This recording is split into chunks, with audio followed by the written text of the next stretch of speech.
July 4th. Happy birthday, America. And what better way to celebrate than with your family, watching baseball, America's pastime. There will be fireworks as well. The Indians take on the Padres behind ace Corey Kluber, just named to his second American League All-Star team. And the Tribe will try to turn around their interleague fortunes at home and head into the All-Star break on a high note. Next on Sports Time Ohio.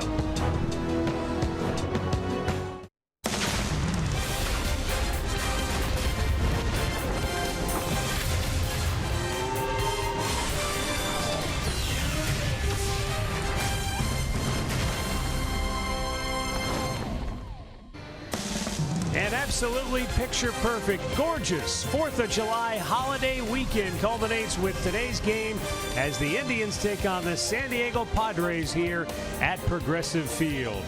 Hi again, everyone. Matt Underwood alongside Rick Manning. Great to be back home. The Indians trying to get some of that home cooking working for him. And what better way to kick off a homestand with Corey Kluber on the mound. He's coming off being named Pitcher of the Month in the American League. And Rick, even when he was the Cy Young Award winner, he's never had a month as good as the one he just had in June. Oh, you can't pitch any better than that. He's 5-0 out of his 7 starts at home this year. 5 out of his 6 starts, he had double-digit strikeouts. His last 4 combined. This guy had an unbelievable month. That breaking ball was working. You can see a 1.26 ERA, opposition hitting just 150. He only walked 7, struck out 64. His 3rd career Pitcher of the Month award.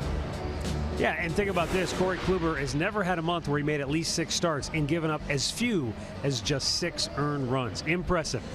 Maybe as impressive as Jose Ramirez, who in his last 20 games has piled up 37 hits. He's batting almost 450 during that time. Well, once again, Ramirez is showing that he is the most valuable hitter in that Indians lineup. He has carried him now for the last month. He had a month of June from both sides of the plate. Defensively, he's been outstanding. He had 7 3-hit games in the month.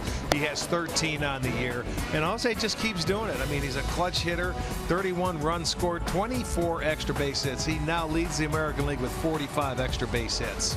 An impressive month for not only Corey Kluber, but Jose Ramirez as well.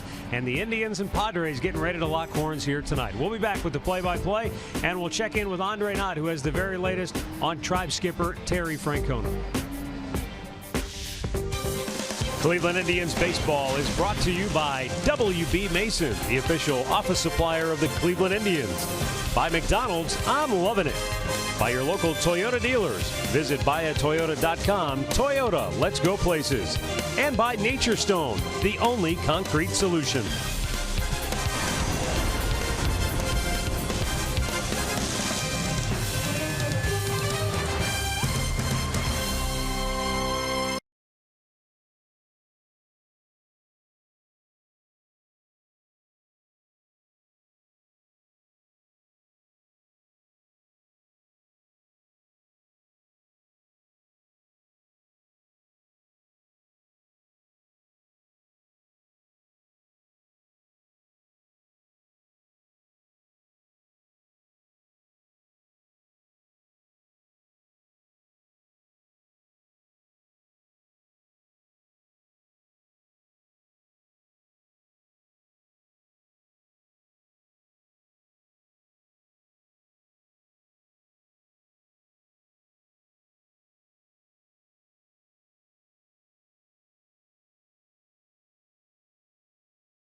Being broadcast on AFN, the American Forces Network, broadcasting to the U.S. Armed Forces serving around the world on land and on ships at sea. And to those of you watching, we say happy 4th of July and welcome to Progressive Field in downtown Cleveland, Ohio, where tonight the Indians host the Padres in an interleague series.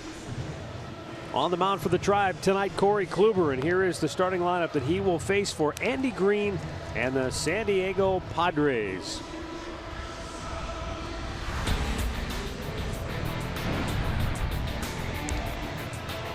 Lineup is brought to you by Hankook Tires. Jose Pereira will lead it off. Manuel Margot batting second. Will Myers hits third. Hunter Renfroe, Hector Sanchez, and Carlos Asueje will bat in the middle of the lineup. Then it's Eric Ibar, Corey Spangenberg, and Austin Hedges. Corey Kluber is the Northern Ohio Honda starting pitcher for the Tribe tonight. It'll be his 13th start and the pitcher of the month. Boy, he has come off an unbelievable month and a good year. Very good to this point. 7-2, an ERA 3.02, 20 walks, 105 strikeouts, and Kluber is 1-0 against San Diego in his career. A team that drafted Corey Kluber will be pitching against his former team, and we'll see how it goes tonight. But he hasn't faced any of those guys, just a couple of them. We'll check out the defense brought to you by Ram. Behind him, it's Brantley in left field. Zimmer is in center. Chisenhall over and right. Ramirez is at third. Lindor at short. Kipnis is at second. Santana at first. And Gomes is behind the plate. Alan Porter will call the balls and strikes. Nick Lentz at first. Crew chief Joe West down at second. Hunter Wendelstedt is at third base. We'll get down to Andre Knott here in a moment to check on the latest with Indians manager Terry Francona. Brad Mills will be managing tonight in his absence. Corey Kluber, meanwhile, goes to work against the San Diego Padres, who come in 34-48 on the year. Tribe leads the Central with a record of 44-37. First ball swinging, and a nice play by Carlos Santana. Flips it to Kluber. One pitch, one out. And we'll go to Andre. Thank you, Matt. As you said, there is no Terry Francona tonight in the dugout. Brad Mills is managing the team. Here's Chris Antonetti on the latest of what's going on with Terry Francona and our Hear Right sounds of the game. Tito was actually at the ballpark today. He did his normal routine. He actually swam in the pool for a while today. He felt fine, but he is now back at the clinic just to get some additional testing. There was no episodes today, but it was just, again, in this effort of the doctors trying to narrow down exactly what's causing his symptoms, so he'll get some follow-up tests. Thank you, Andre. And Chris also reiterated to the reporters this afternoon, as Manuel Margot takes a strike, there were no additional incidents that occurred that have caused him to go back to the hospital. This was already kind of in the works as they monitored Tito since the latest episode. Fly ball to center field. In comes Bradley Zimmer. Manuel Margot retired, 2 down. Bottom line is we all wish Tito the best. We hope to have him back here at the ballpark real soon. Meantime, they're in capable hands with Brad Mills at the helm here tonight. And I think the other message too, Rick, that Chris wanted people to know, look, don't panic, don't read anything into this. They're not trying to cover anything up or hide anything. This is all just part of the process of trying to figure out what caused him to feel so badly a week ago. If there is anything wrong, you certainly hope they find out what is wrong. That's the whole situation. Here's Will Myers.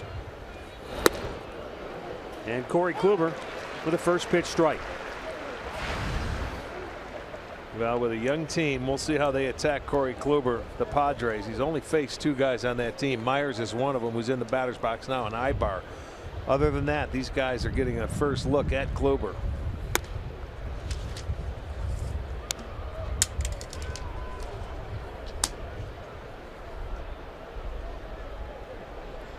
Will Myers was originally a 3rd-round pick of the Kansas City Royals back in '09. Highly touted in their system as he was coming up through the minor league ranks. But eventually they traded him to Tampa Bay in the deal that netted them James Shields and Wade Davis. Then he went to San Diego in a 3-team trade that had 11 players part of it. Now the 1-2. Swung on and missed. Corey Kluber with his first strikeout. And the Padres go 1-2-3 to start the game. The Indians are coming to bat.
Evening. Let's take a look at the Indians starting lineup tonight.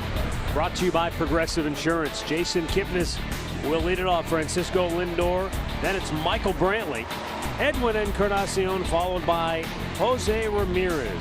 Lonnie Chisenhall batting sixth. Then it's Carlos Santana, Bradley Zimmer, and Yan Gomes. And Trevor Cahill is our Northern Ohio Hyundai starting pitcher. 29-year-old right-hander, just coming off the disabled list. He had a strained right shoulder. Put on May 17th. He was coming back. He's pitched well for him. 3-2 at 327 earned run average.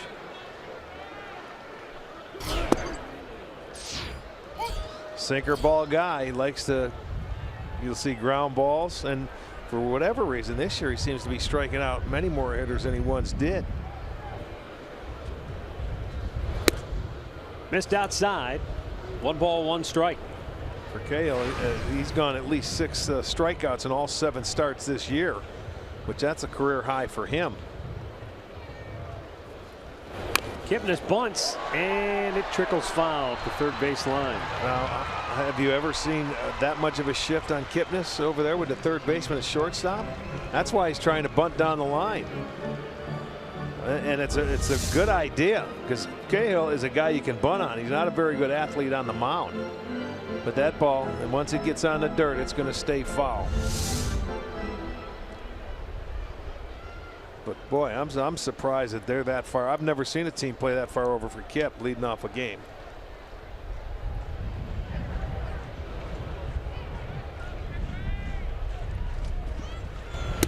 Spun him out of the way. It's 2-2. I think the big question for Cahill with the time missed coming off the DL, just how deep into the ball game will Andy Green expect him to go?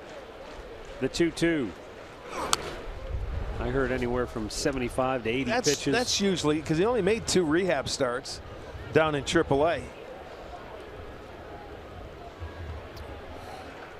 Andy Green said 5 to 6 innings is what you can expect out of Cahill. He also said don't look at the numbers from the minors.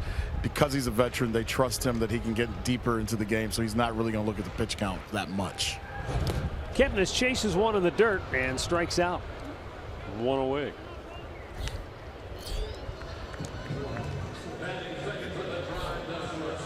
Let's set the Padres defense, brought to you by WB Mason. Varela is in left field. Margot in center. Renfroe over and right. Spangenberg is at third. Ibar is at short.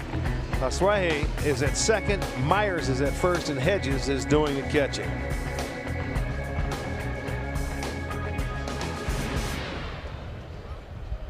Francisco Lindor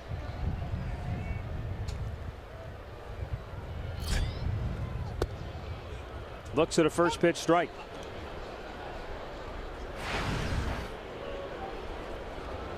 Lindor, one of 5 Indians named to the American League All-Star team. And he's chasing one down in the dirt. So it's 0-2, and the Indians are chasing a lot of pitches down early against Trevor Cahill. Not a good sign.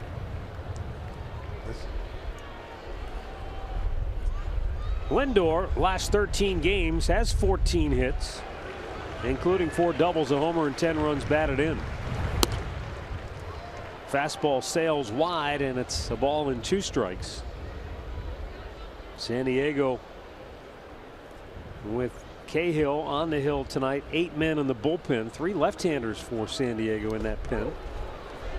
That looks like his strikeout pitch where he just goes to that slider and tries to get you to swing over the top of it. He goes everything upstairs. Maybe he sets it up with a 4-seamer away, and then his slider goes straight down. That's the one he got Kip to swing at. He tried to get Frankie to swing at it there, but he took it. He needed a shovel to hit that pitch. 2-2. There's a good breaking ball, and he dropped it over the outside corner. Back-to-back strikeouts to start the game. Well,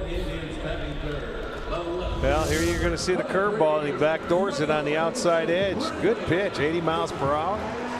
So back-to-back strikeouts for Trevor Cahill, gives him 53 on the year.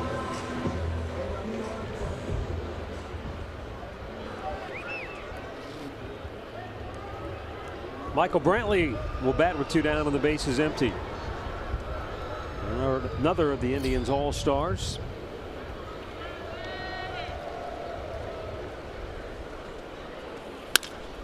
And a ground ball right at the second baseman, Asuaje. And the Indians go 1-2-3. No score after 1.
Corey Kluber has struck out 106 batters in over 81 innings of work this year, and the Padres strike out a lot. And Jose Ramirez now 4th in the American League batting race. He'll be due up second when the Indians come to bat in the 2nd inning. Hunter Renfroe, one of the real bright spots for this Padres team. He has hit 16 home runs. He also has 17 doubles. Coming off a series against the Dodgers in which he went 6 for 12 with 3 doubles. Yeah, recorded a career high 4 hits in Sunday's game. 4 for 4, double, 3 singles.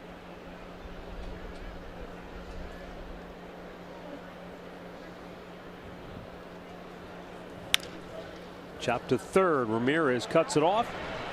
and throws him out 1 away.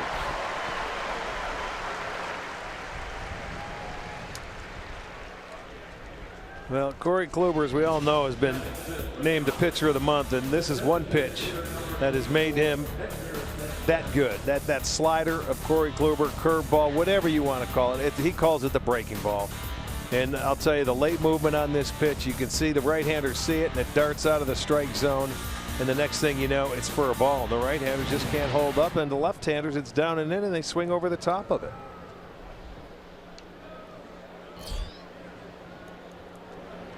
Hector Sanchez serving as the Padres' designated hitter tonight. He's a switch hitter. And on the year, the numbers are certainly underwhelming. What's really interesting about Sanchez is that all 3 of his home runs have come as a pinch hitter. So he's been a particularly clutch player coming off the bench. Needs the 1 at bat as opposed to 4. Yeah. Well, you get a chance to pinch hit in the National League. Much more than you do in the American League. For San Diego, they've done it 109 times this year, and they've had 19 hits. The Indians have done it 43 times. Sanchez does not have a hit as a right-handed batter. He's gone 5 out of 26 from the left side of the plate. Yeah, and as you say, Matt, Sanchez, he's 4 for 16 as a pinch hitter, 3 homers, 7 ribbies, very productive off the bench.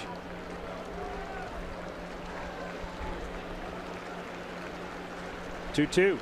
Oh, good pitch. That's the comeback fastball that hitters from the left side of the plate just give up on, especially young guys who've never seen Kluber before. When you come in and you watch, video of Kluber, you're thinking, okay, you see that breaking ball, but as you mentioned, that left-hander, he's not looking for the fastball that starts at your hip to break back over the inside part of the plate, and that's what was thrown right there, and it just locks you up, and then you say, oh, he's got that too.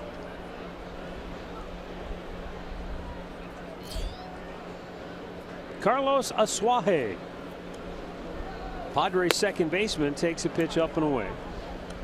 Asuaje is 25 years old, and he was part of the package the Padres received in the Craig Kimbrell deal from Boston. Chops it to second base. Kipnis waits back on it, and the Padres go 1-2-3. No score, middle of the second.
Our Kia in the driver's seat. Edwin Encarnacion has been very productive when it comes to interleague play since 2013.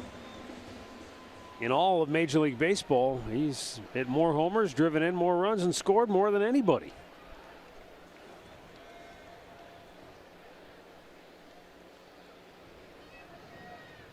Padres start out with a three-man shift on the left side of the infield. And Cahill's pitch up and away, ball 1. Edwin in a pretty good run right now. The last 20 games is 24 hits, batting .320. He's driven in 19. He's also drawn 16 walks.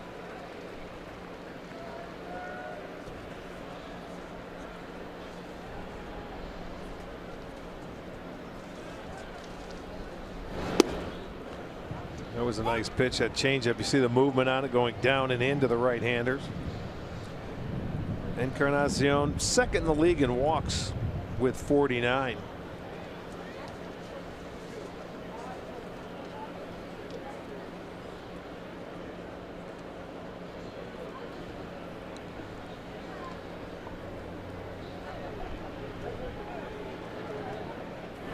Oh, a breaking ball. Good curveball. So we've seen the sinker, the four-seamer, the curveball, a changeup, and the slider. And he strikes out on a ball in the dirt. 3 strikeouts in the first four hitters that Trevor Cahill has faced tonight. Well, just watch this pitch going down. It's a changeup, and look at the movement all the way down, and it almost hits right on top of the plate, which you probably want to try and do if you're the pitcher, and you get the swings and misses so far. Lindor was called, but Kipnis swung at that pitch, and now Encarnacion. Jose Ramirez comes in with a 5-game hitting streak.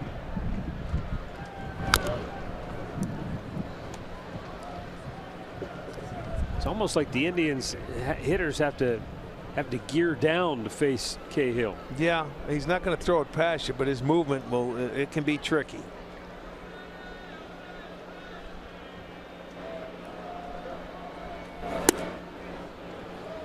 Oh, 0-2. Well, and he's throwing strikes. 13 of the 19 pitches have been strikes. He's ahead of the hitters, and he certainly is expanding their zones.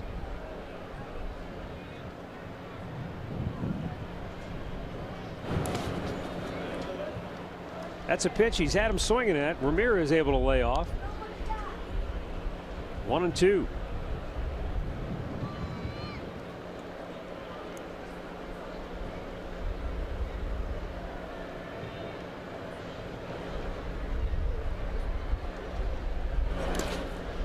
This is the 5th series between Cleveland and San Diego. And of the 5, 4 of them have been played right here in Cleveland. Yeah, we only went the one time. What was it, 2005 was it, to San Diego? Yes. Indians have won 8 out of 12 all time. 6 of 9 here in Cleveland. Maybe the next time we play the West, we'll head out to San Diego.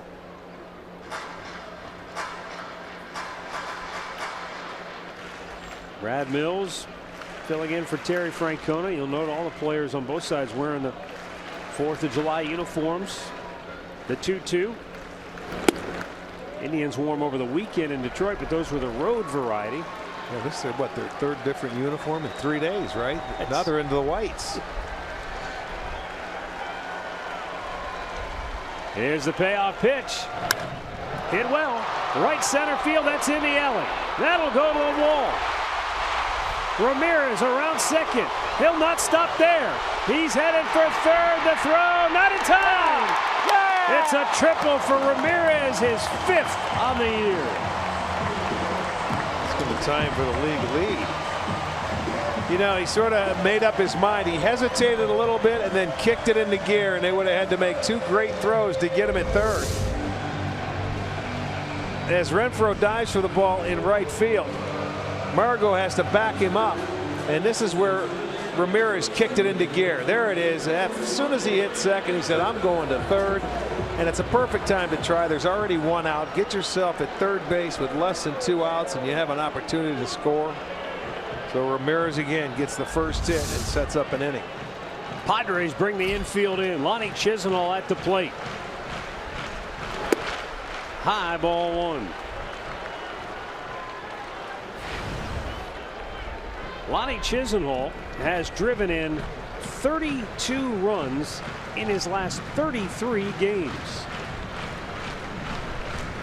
And he is tied for the team lead.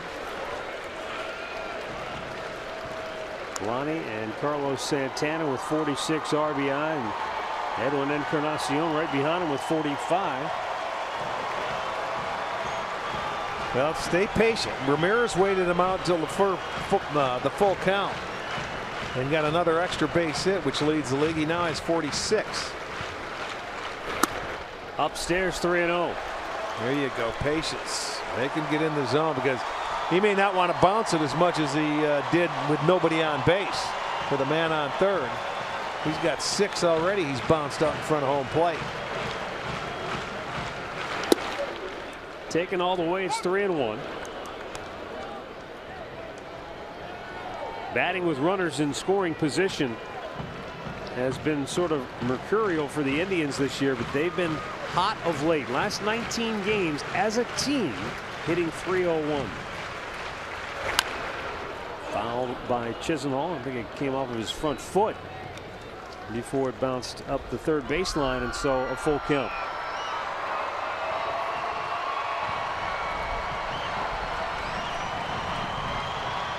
This sold-out house. They want to see some action early. No score.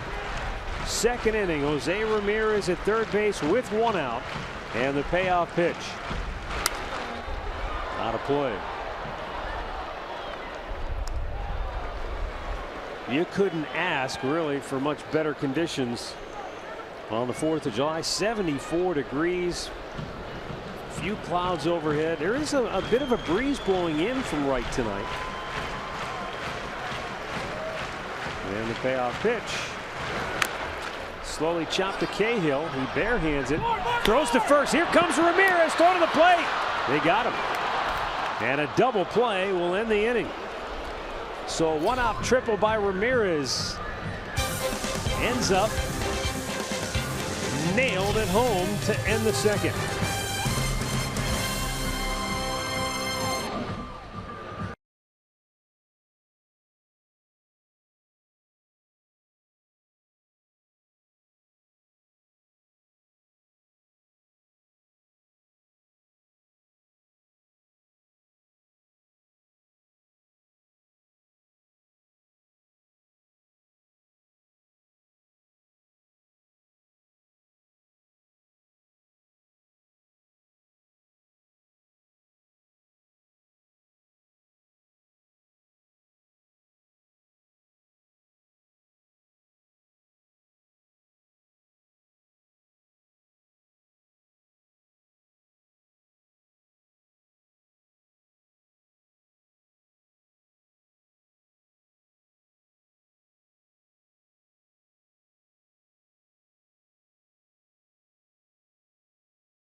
Back down to Andre.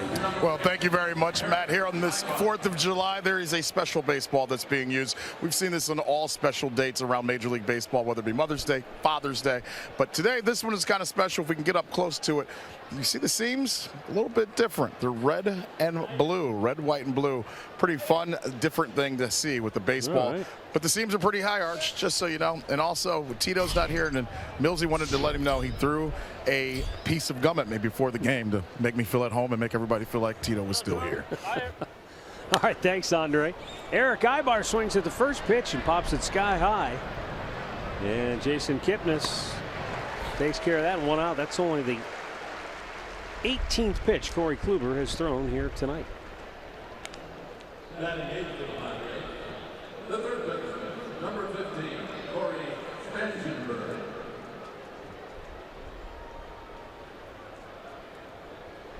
Corey Spangenberg bats with 1 out here in the third.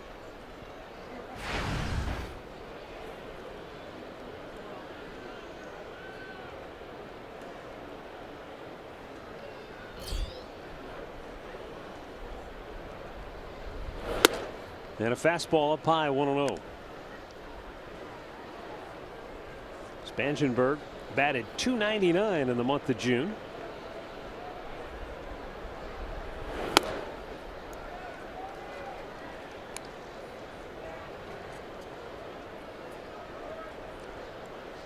Yeah, you look at this San Diego lineup, there's not a lot of household names. The youngest team in baseball. Line drive into left field on a base hit. Well, he figured a 2-0 count. I'm going to get a fastball. He did. He gets a base hit, stayed on and went to left field. Take a look at it on our Nissan pitch tracker. 2-0. There's the fastball away. Get on top of it, hit a line drive to left field as he does. So that'll be the first hit for San Diego.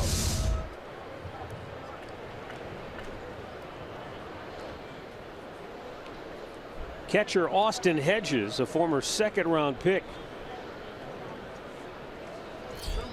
In fact, he was drafted a 1 round after Corey Spangenberg in that 2011 draft. Runner goes. Gomes with a throw into center field. Well, they tried to hit and run there, and they tipped it. It went into Gomes' glove, and then he threw the ball into center field. It'll be a stolen base. And that's what you got to be careful of. When they do get base runners, they will take off because you can run on Kluber. It's a great job to pick it. Yes, it is. In the dirt by Gomes. There's a little decoy by Kipnis where he doesn't know where the ball is. But when you look at Kluber, that's the 17th attempt. And they've only caught 4. Well, they've been successful quite a bit running on Kluber.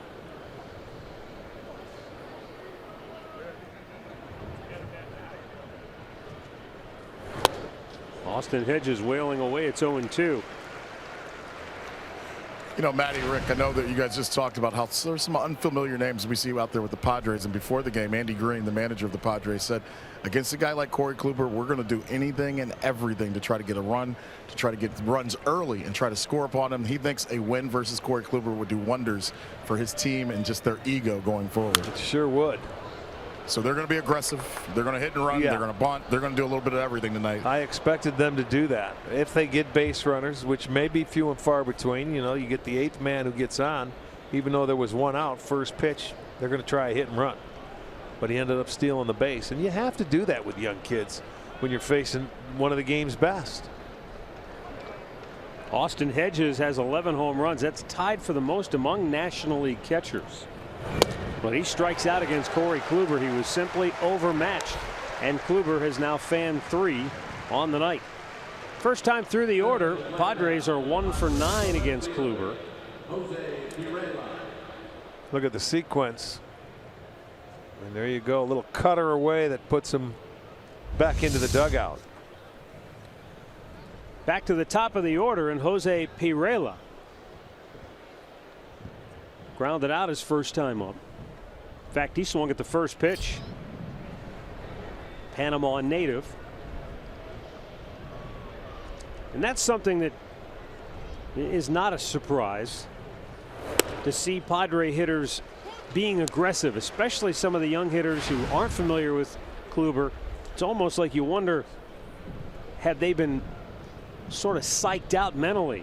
They don't want to get behind in the count, so they may chase after anything that's close early in the count. And that's where Kluber can be at his best. If he senses the lineup being overly aggressive, and he'll just work off the plate a little bit more and a little bit more.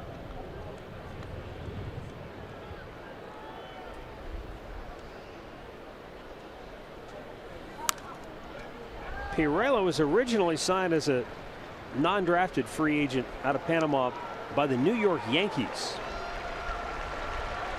and then acquired, a minor deal with the Padres in 2015 after he played a total of 44 big league games with the Yankees.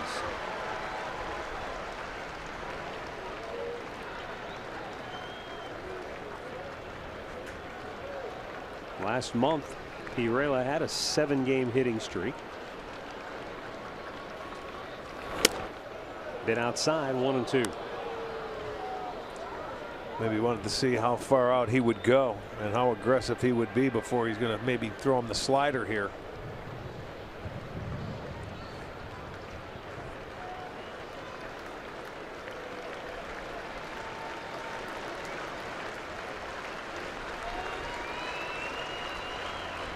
And the 1-2. Bounced it in front of the plate, and a good block by Gomes. Yeah, you can see how Gomes just went down into the crouch and just to smother that ball, knowing it was going to come into the dirt.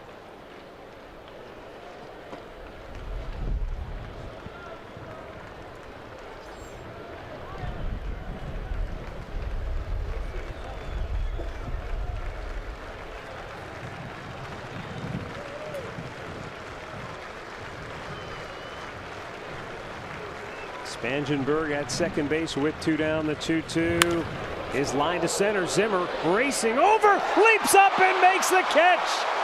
Another one for the highlight reel from Bradley Zimmer.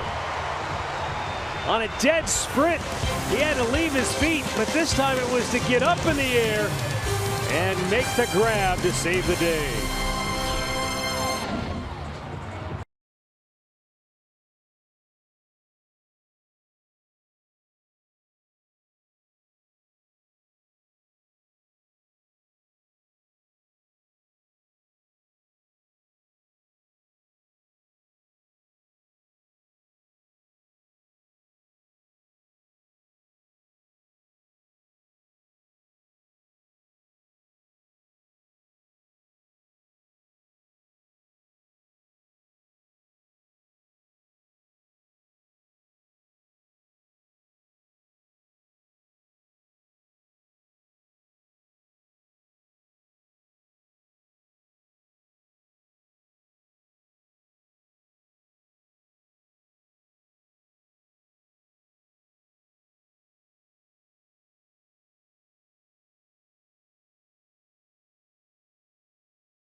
Gills tonight on his 4th of July holiday. Cleveland opening up this series against San Diego. Bradley Zimmer in the on-deck circle. Another terrific catch. Carlos Santana will lead it off. Last 8 games, Santana has 9 hits, including 4 doubles and a homer. Let's send out our first birthday wish tonight. It's going to go out to Bay Village. Hadley Murphy turning 3 years old. Happy birthday, Hadley. I know she's in front of the TV watching. Born on the 4th of July, huh? Absolutely. Happy birthday. Santana trying to get a hit. It's going to hit the bag, and he's going to come up with an infield single. I couldn't tell, Arch, if Cahill just couldn't get to it or if he thought, I'm going to let it go foul. You know what? He's not a great athlete off the mound, and I think he was going to see if it was rolling foul. And it looked like it was going to, because once it gets on the dirt, you would think so, but it stays true to form. Look at that. It hits the base and comes right back up. That ball didn't budge an inch once it got on that dirt. I wonder if it's because it had so much speed. Could have. Usually bunts are kind of dying, and maybe that causes them to tail off. That one was still rolling pretty good. Well, there you go. Heads up play by Santana, gets the leadoff man aboard.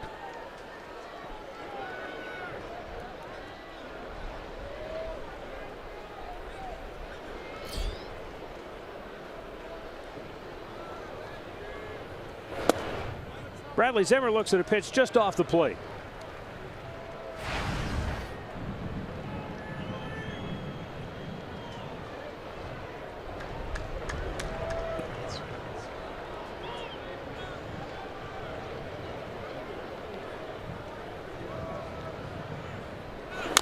And a big swing and a foul back by Zimmer.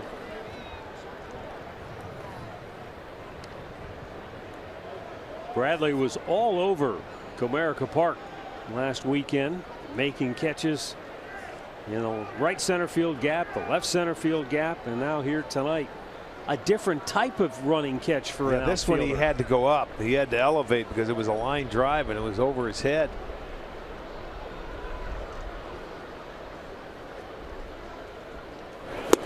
But you come back into this ballpark and it seems small compared to Comerica Park. All the grass you've got to cover out there.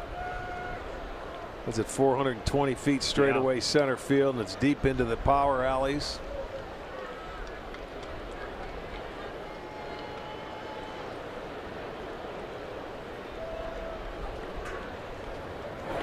That one bounced, and Santana's going to go to second.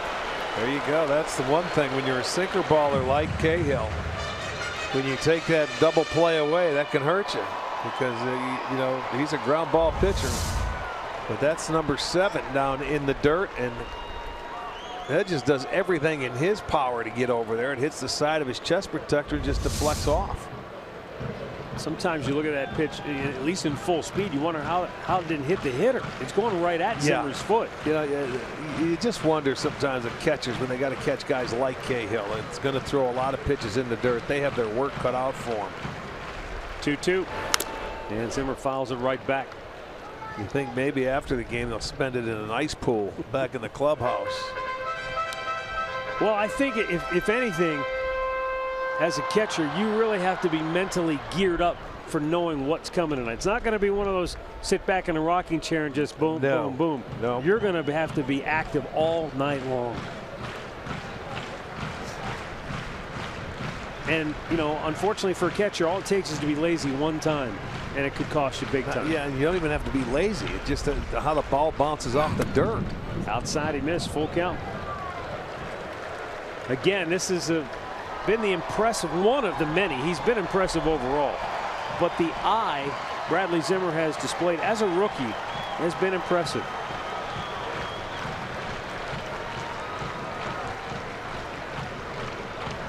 The 3-2. But he got him here at the end. Went down and in. And that's the 4th strikeout for Cahill.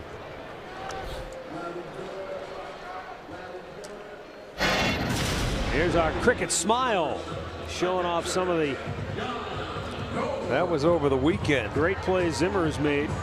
One to the left, one to the right on the backhanded side, and the one tonight going straight up over top. And used every bit of that 6'5" frame to make a catch and save a run for the Indians. Very nice. One down for Yan Gomes.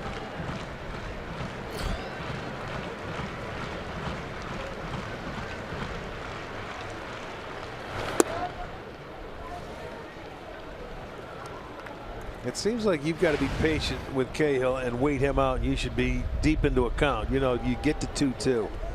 He prays off aggressiveness of hitters. Well, even on the 3-2 pitch to Zimmer, He didn't give in. No. And you're right. The youth of Bradley, he went after it. You've got to maintain your patience against this guy. He's a veteran. He's been around. He's pitched out of the bullpen. You know, he knows that hitters want to hit, especially when you get runners in scoring position. Last year, I think it was 50 games he pitched out of the bullpen for the Cubs.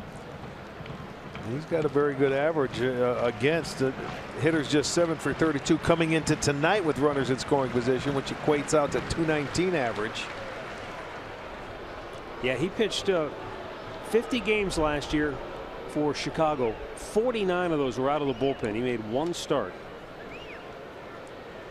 But that's kind of been the trend the previous 3 years of his career, moving more to the bullpen. But San Diego, they wanted somebody to eat up some innings. He's been hurt. Threw it into center field. Santana heading to third.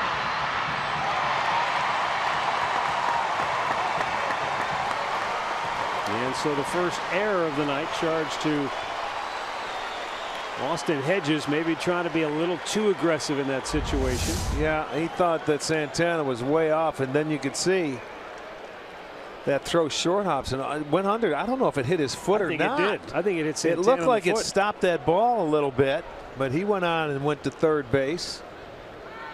So he gets himself in the scoring position. Again, that infield will come in. I guess I see that, you know, as a catcher, the daylight play. You see daylight, you think you got him, but 3-0 pitch, and Gomes rips it foul over near Andre and company. Well, give him the green light with 3-0. He figures sometimes that may be the best pitch. Not a bad idea there, and he let it fly. Trying to get that run home, take advantage of the error. Gomes has had a hit in each of his last 3 games. And the 3-1 pitch is fouled off. Now a full count.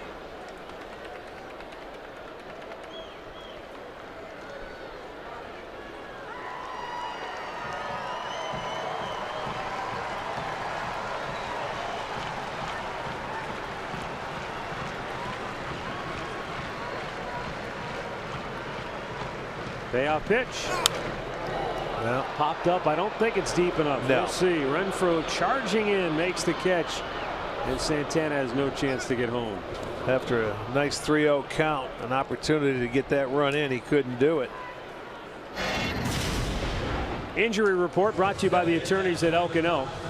Padres Jared Weaver, who they signed, and that raised a lot of eyebrows in the offseason. Jared has pitched a lot of innings. He's a veteran a long time, but to mix that in with such a young club was sort of a head scratcher. Yeah, I agree with you there. I agree with you. It'd be one thing if he was still at that point in his career where you knew he could go out and give you 200 innings. What's he throwing, 82, 83 miles an hour tops? Yeah, head scratcher. I agree. Jason Kipnis struck out his first time up. Infield back now for San Diego. And a weak ground ball to first. And boy, the Indians situationally have not been good here tonight. Through 3, no score in Cleveland.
4th of July. Stay tuned later in the game for Miller Time, brought to you by Miller Lite.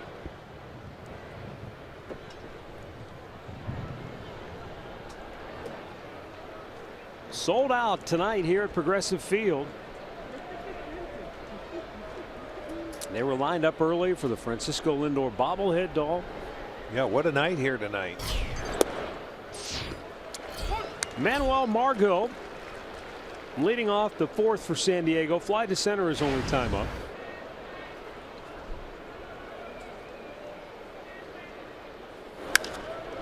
And he pops another one. Well, this one won't make it out that Shallow far. right center. Kipnis. And there is out number 1. Stat of the game brought to you by Buick. Well, here are the 5 Indians All-Stars.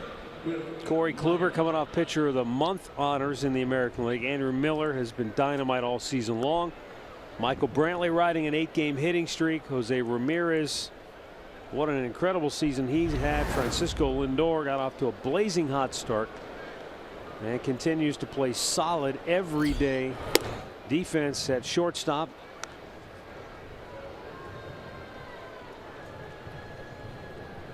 Well, I love to see that the fans, they rallied around and got Jose as a starter into that All-Star game. They had a hard push towards the end, but the closing argument by Jose was unbelievable in Detroit, wasn't it? His last game. It really was. I mean, he did everything in his power, and the fans really responded. Kluber delivers a strike down in there to Will Myers. The count is 2-1.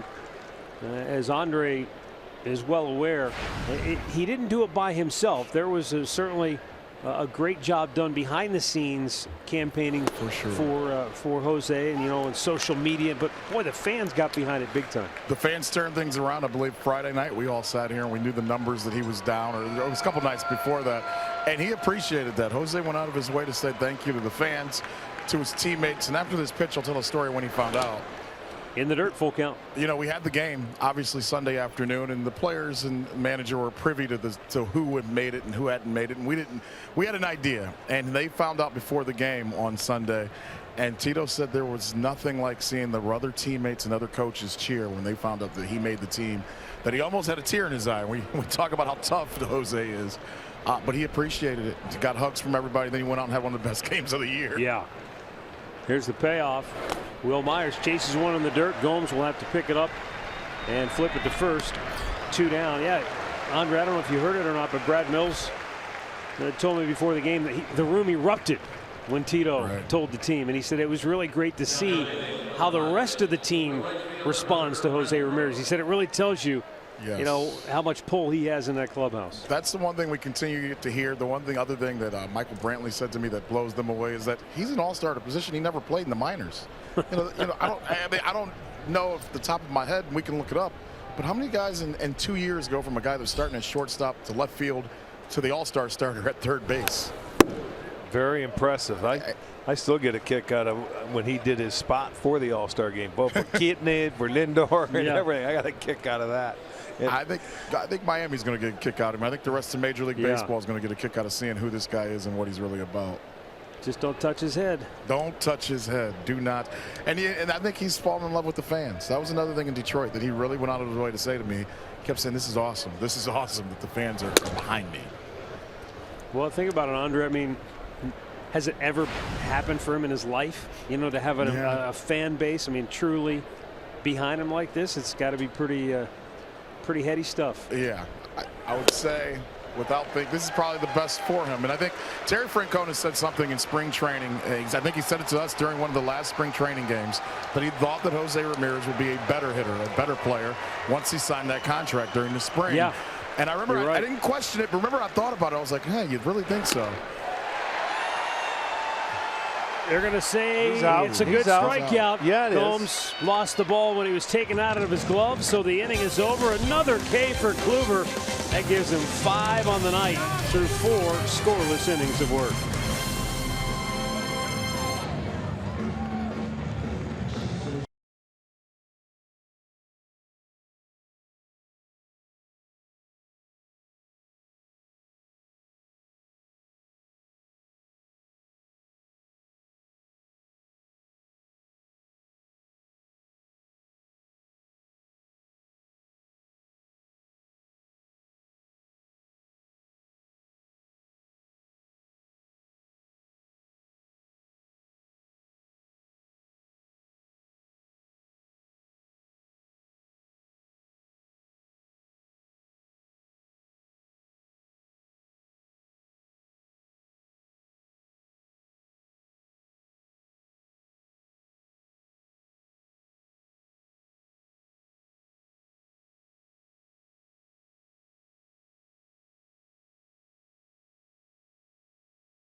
At bat on your smartphone or tablet. You can stay connected with radio broadcasts, stats, news, and more. Download the #1 app for live baseball. That's MLB.com at bat.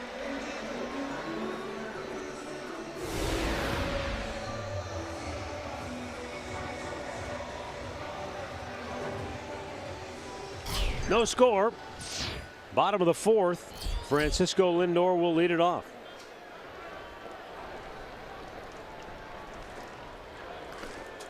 Lindor called out on strikes his first time up. Cahill misses down low, ball 1.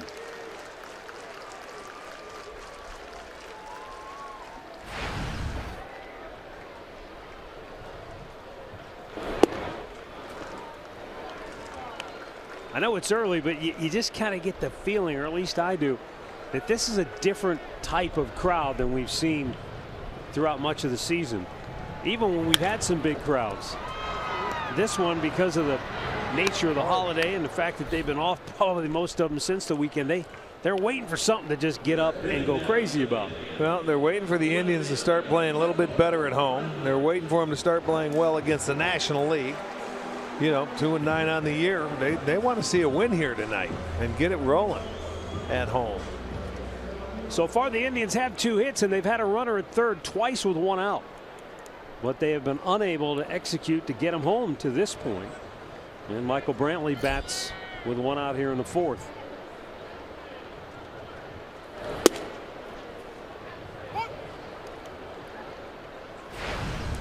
Brantley with a hit in 8 straight games. He's also hit in 27 of his last 31.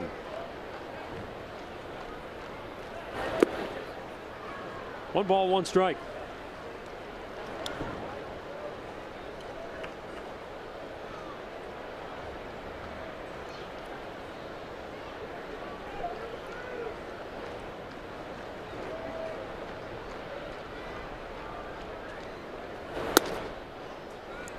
Brantley has certainly done his fair share of work here at home to try and get things going. He batted .328 at Progressive Field compared to .274 on the road. And a weak ground ball to second. 2 down. Here's Al Pulaski with the game break.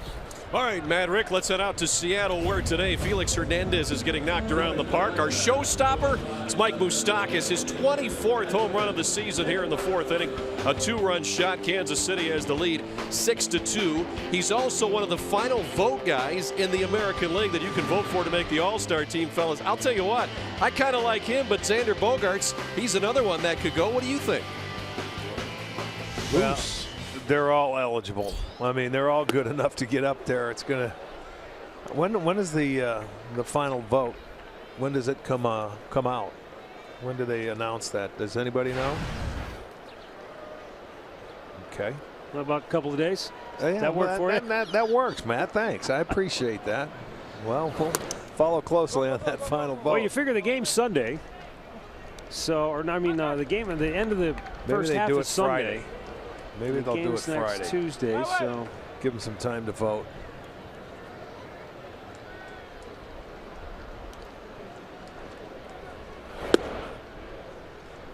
Final vote ends July 6th, so you got a couple of days. Perfect.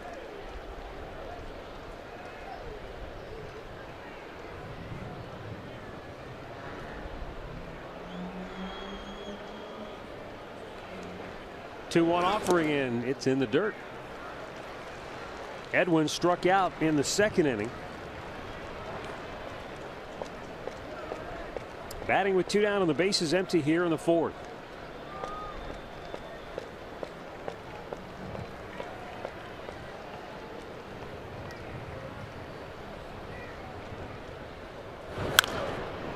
While Kansas City is clobbering Seattle 6-2 in the 5th.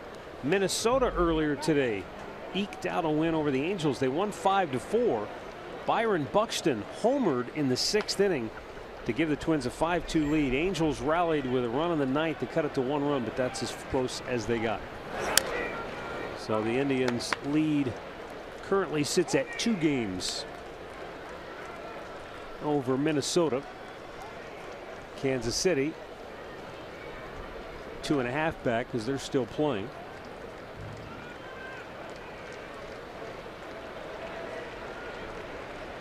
And the payoff pitch in the dirt. Ball 4. That's the first walk issued by Cahill tonight.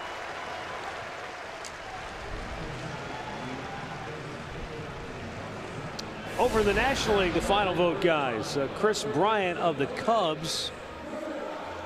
Justin Turner of the Dodgers. Anthony Rendon. I mean, that's going to be tough. You got 3 big markets, 3 pretty big rabid fan bases. Well, not that Mark Reynolds is, you know, out of it by any means, but. And then Bohr's right there where they're playing the game at. Yeah. Wow.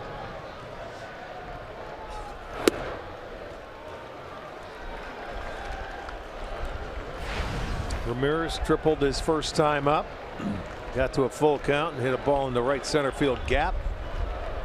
Renfroe made a dive for it, didn't come up with it. Up and away, he missed.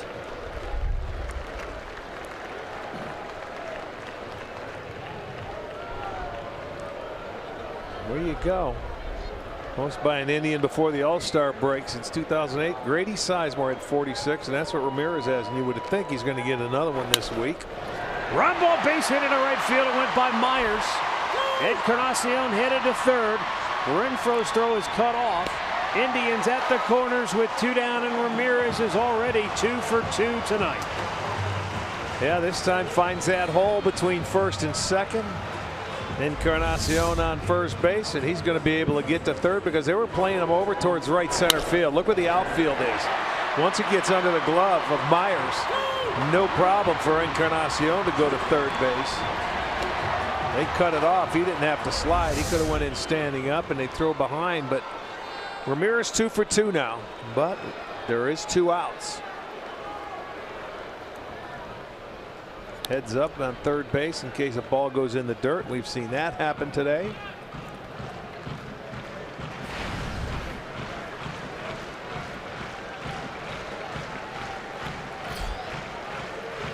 Lonnie Chisenhall.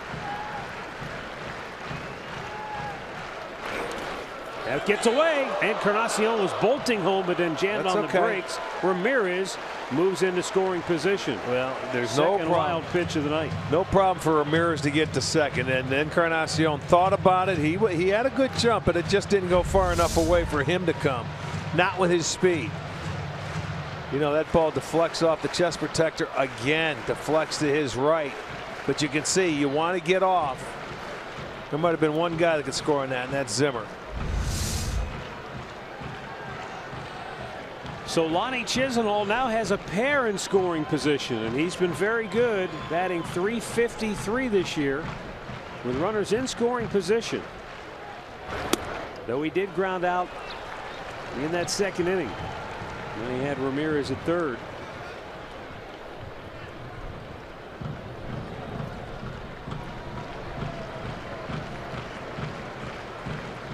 Two-0 count. And Lonnie taking an off-speed pitch for a strike. I think that was a changeup. Cahill has been effectively changing speeds all night long. Watch this one, just kind of nice slips it in there. You know, when the hitter gets geared up for his count, you back off a little bit, and he threw a nice changeup.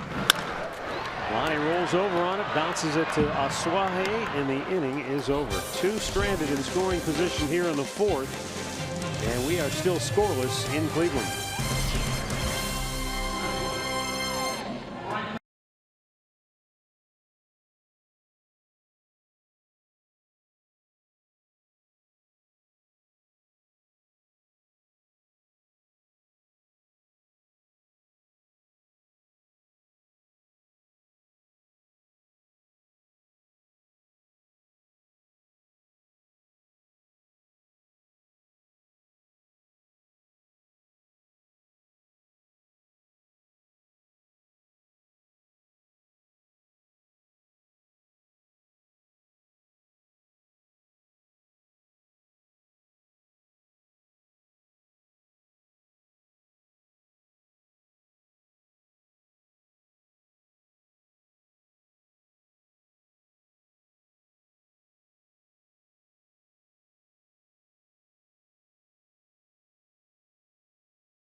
Levin Furniture. For the best deals on furniture and mattresses, shop Levin's. And by your Northern Ohio Honda dealers. Made in Ohio, Ohio proud. We move to the 5th inning. Here at Progressive Field, Corey Kluber pitching a shutout through the first 4. One hit shutout, has struck out 5. But his counterpart has done the same. Trevor Cahill has given up 3 hits, and he's had to work out of some runners in scoring position jams in each of the last 3 innings. But still nothing doing for the Tribe. Hector Sanchez chases a ball in the dirt. Changeup, it looked like. Struck out his first time up.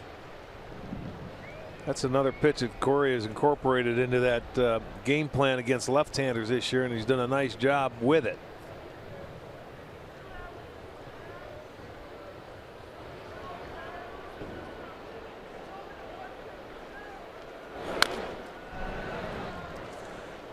Send along some other birthday wishes tonight.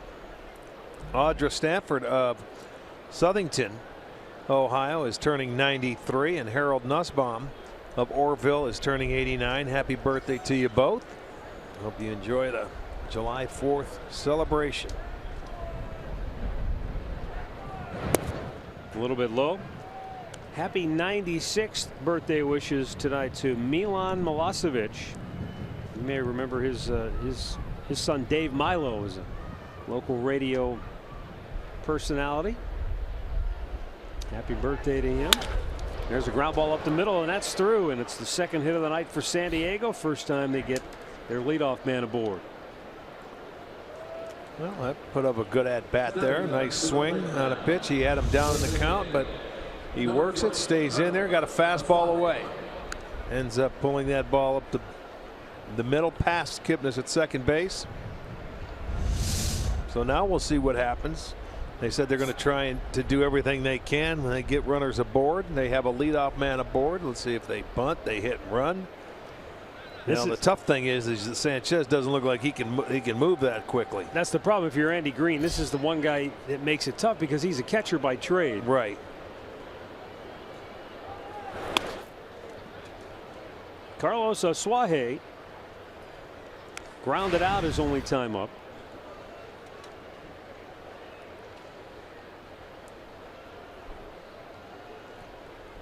Yeah, and when you have Corey Kluber, a guy that has swing and miss stuff, it's tough to put the hit and run on. Corey, about 33% of the time he gets swings and misses.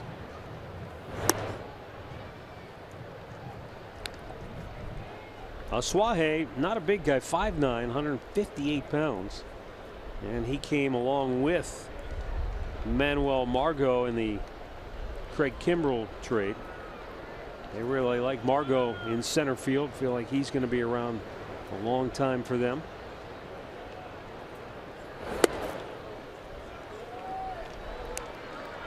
Three straight by Kluber now. You look at a guy like Asuaje, and he doesn't maybe pass the eye test, but he's batted .292 in his minor league career. Now getting the opportunity here at the big league level, and he's hit .281 coming into play today. Taking all the way, it's 3-1. I may take my chances here if I'm Andy Green. Start him 3-1. You figure you're going to get a fastball.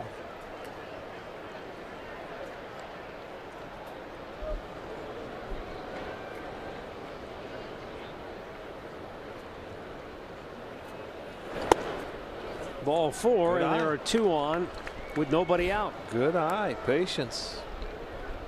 First walk for Kluber. Now they have runners at first and second. Now you'll see a bunt. The veteran Eric Ibar coming to the plate.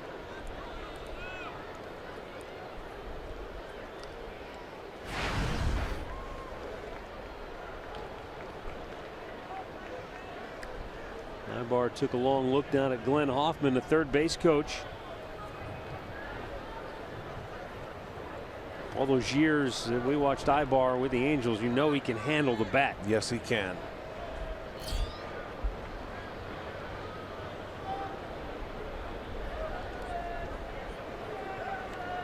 not showing bunt and fouls it off. Yeah, Corey knows him. He's faced him before. He knows that he's going to be aggressive in any count.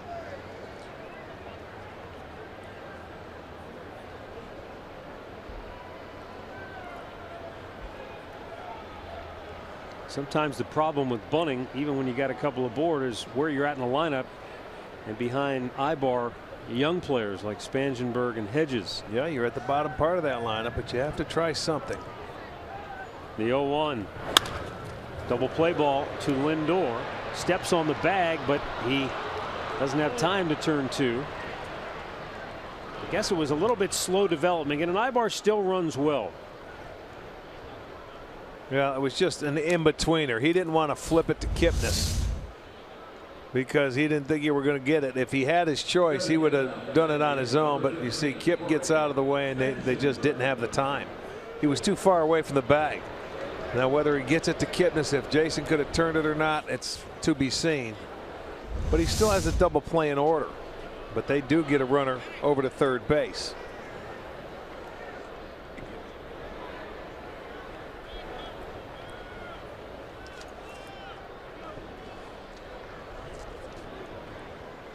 Yan Gomes gives the defensive signs on the infield with Corey Spangenberg at the plate.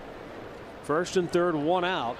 Spangenberg lined a single into left field, snapping an 0 for 9. Well, he had a 2-0 pitch and it was a fastball away. We'll see if Corey tries to crowd him a little bit this time.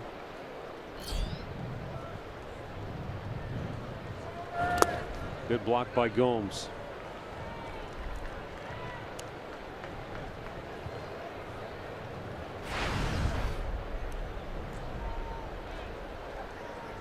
Spangenberg was the 10th overall pick 6 years ago.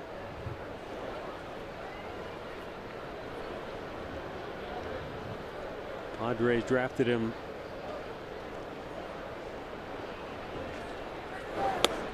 as that pitch is over the outside corner.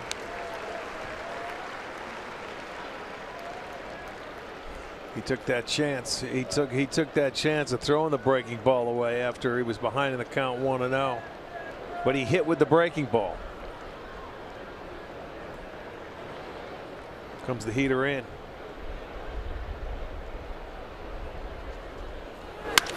Ground ball to Kipnis.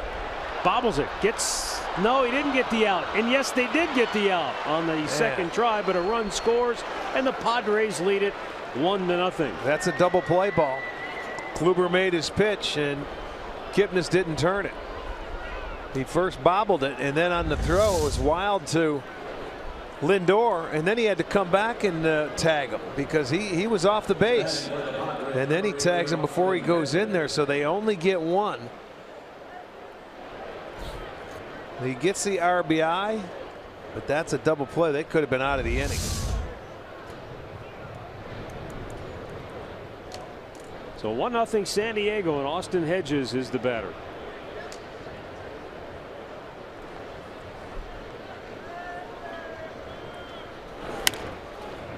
Fouled off by the Padres catcher, who struck out his first time up.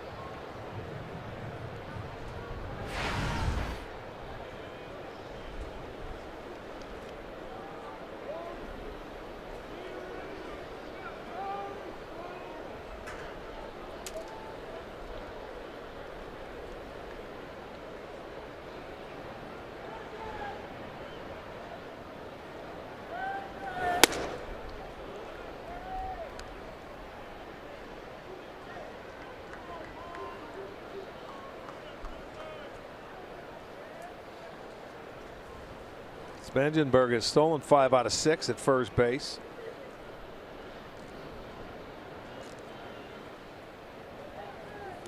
Nice block again by Gomes. Yeah, it was. Nicely done. A 2-1 count now. We'll see if they maybe start him. You see this ball, you know it's going in the dirt, and he turns that glove over and almost gets it on the bare part of the hand.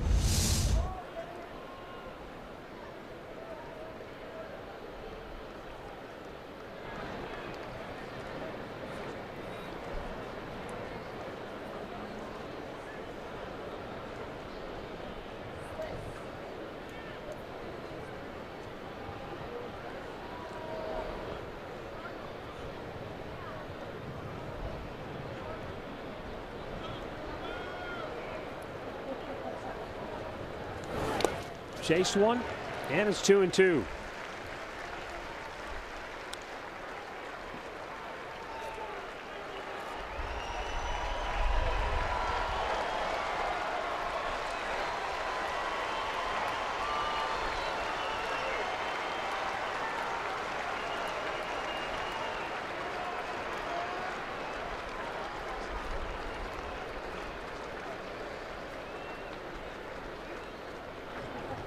Fires the first. Spangenberg back standing.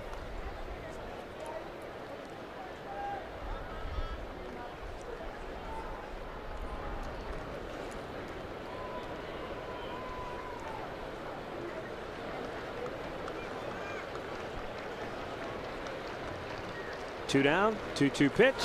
Swung on and missed. He struck him out. And Kluber has fanned a half dozen. But the Padres manufacture a run here in the fifth. They lead it 1-0.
And our great clip of the game comes to you from Sunday afternoon in the Motor City.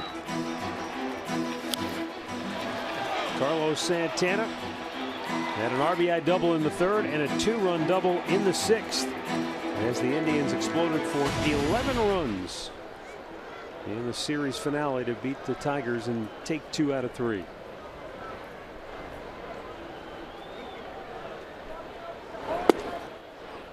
Just caught the outside corner, says Alan Porter. Santana with a bunt single his first time up. It brings Ibar over there closer to third. That'll keep him there till he gets to 2 strikes.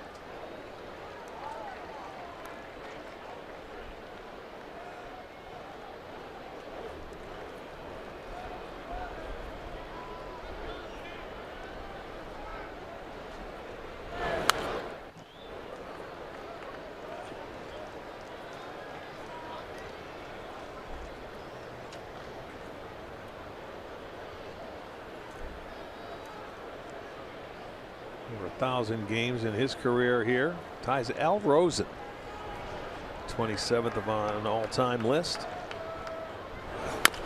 Chops it by Cahill. Ibar can still field with the best of them and throws him out 1 down.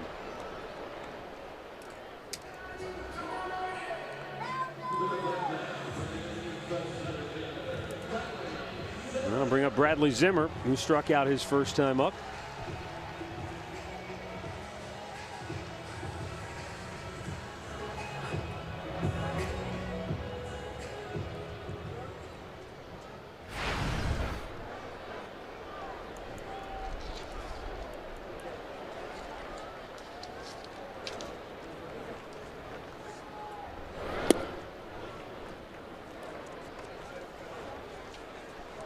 action in the bullpen right now for San Diego. Jose Torres is the left-hander, and Kirby Yates the right-hander. We figured, according to the Padres, that Trevor Cahill would be limited to somewhere between 75 and 80 pitches tonight. Andy Green, second year at the helm in San Diego. His team is out in front, 1-0, halfway through this game. Thanks in part to Trevor Cahill's ability to make key pitches in the clutch. The Indians have had runners in scoring position in each of the last 3 innings. Well, Cahill has got his sinker working now. Last 5 outs have come on the ground, and that's what he tries to do. He wants those left-handers to roll over on that sinker down and away, or something off speed down and away to his second baseman. They have done that 1, 2, 3, 5 times. 4 times today. Slowly chopped to first, and he missed him. And the throw back to the bag, not in time. I'll tell you what, look at Myers. He just didn't reach him. Now that's another tall guy in his own right, but Bradley hustled down the line, and he can unbelievable. Watch him avoid the tag here as he's going way out. No. Gets back up. He knows he wasn't going to get to the bag, and there he tags it. Padres are arguing that he went out of the baseline, and wow, that was really close. He almost looked like he nicked the back of his jersey. It was close, I know it. But you know, is there any first baseline when you can veer out and go for a base hit? He can get out of the way of the guy coming at him and get up. I don't see anything wrong with that right there. No, he missed him. I thought it was the other angle. Almost looked like he did get the jersey, but I think that one clearly showed he missed him. See right there, Andy Green saying he's got 3 feet each side of the bag where he can go to go into first base. But at first base, it's different, I think, than any other bases when you're going down there. He can get out of the way. He avoided it beautifully, and he's not going to end up getting a base hit with it.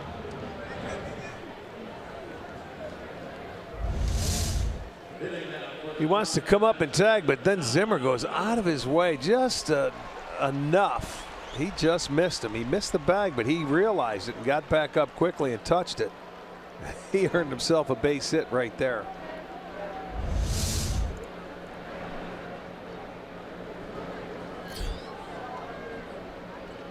So with 1 out and Zimmer at first, Yan Gomes the batter.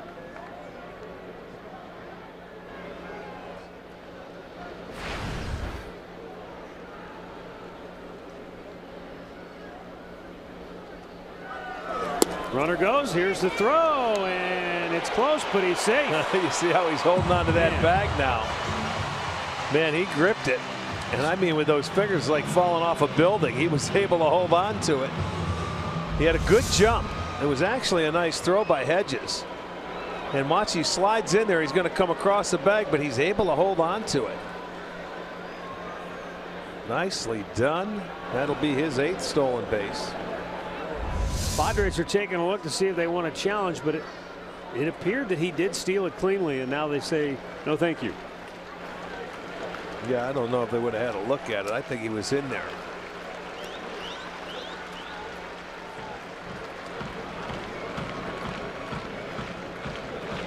Yan Gomes, fly to right. His first time up. Pitch is outside. Gomes fly to right with a runner at third base, and it was just kind of popped into very shallow right field.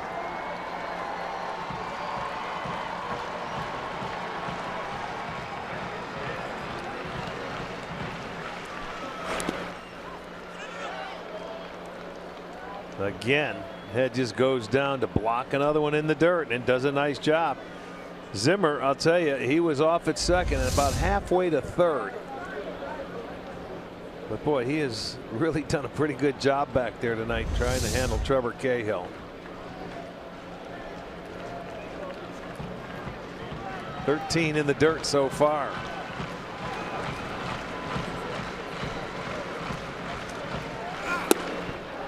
2-2. Well, he had Gomes down. Gomes had him down in the count 3-0 the first time up. And he took a swing at the 3-0 pitch, to swing at the 3-1, and he got him to pop it up into shallow right field where the runner couldn't score from third base.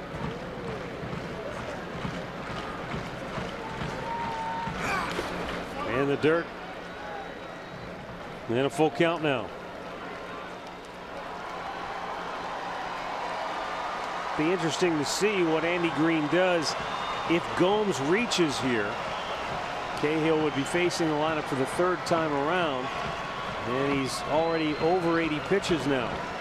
Well, he's been throwing a lot of ground balls, though, I will say that, and even the hit that Zimmer got, he beat it into the ground. Grounded to third. It's a foul ball. Now Spangenberg was there and he fielded it behind the bag, but man, this was right down the line. Well, and you know, look at where that pitch is. Only Gomes, I think, is one hitter that could get to that ball. But it is foul. Re-rack it, come again.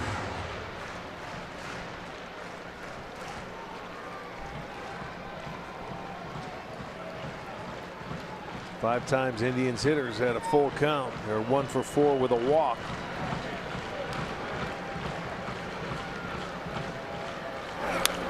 And a foul right back.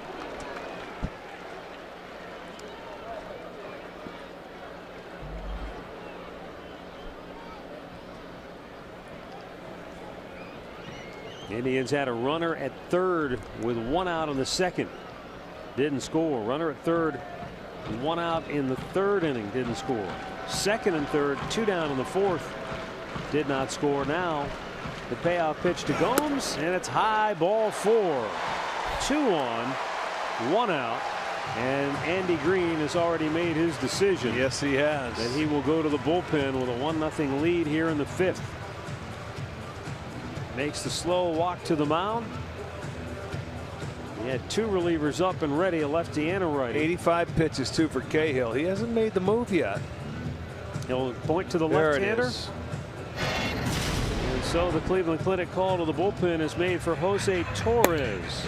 We'll tell you about the left-hander when we come back right after this.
With the 49th Intelligence Squadron at Offutt Air Force Base, Nebraska, representing the 655th Intelligence, Surveillance, and Reconnaissance Group. Happy Independence Day and go Indians! Go Tribe!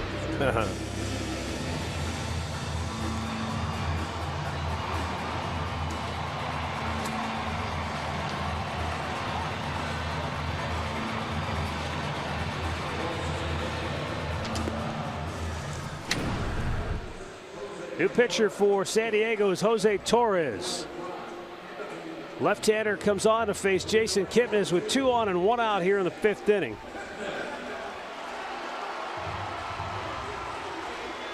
Torres pitched a few days ago, June 30th, against the Dodgers, and in that game he went 2 innings. Struck out 2, gave up 4 hits. The bullpen has been the saving grace for the Padres this year. Now you say, well, they're 20 games out of first base. How could that be a first place? How can that be a saving grace? Well, it could be a lot worse for the Padres. They're not in last place in the NL West, and their starting pitching certainly has not been very good for them for the most part this year. Yeah, if your starters don't give you some innings out there, that bullpen can get a lot of work. They've leaned on it heavily.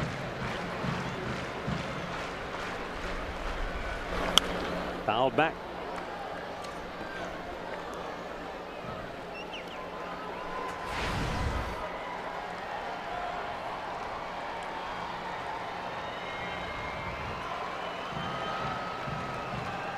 Well, a chance to answer that one they put on in the 5th. It was the double play ball that was not turned by Kip that allowed San Diego to get on the board. He has a chance to redeem himself here.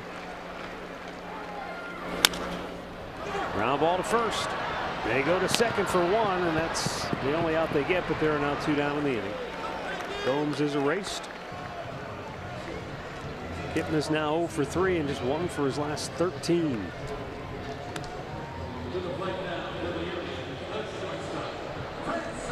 So the tying run, Zimmer's at third base.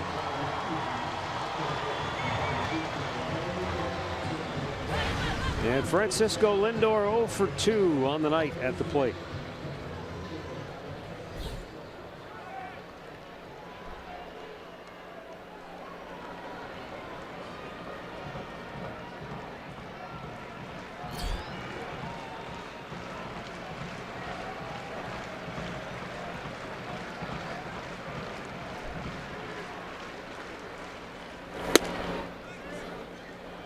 Inside, ball 1. Lindor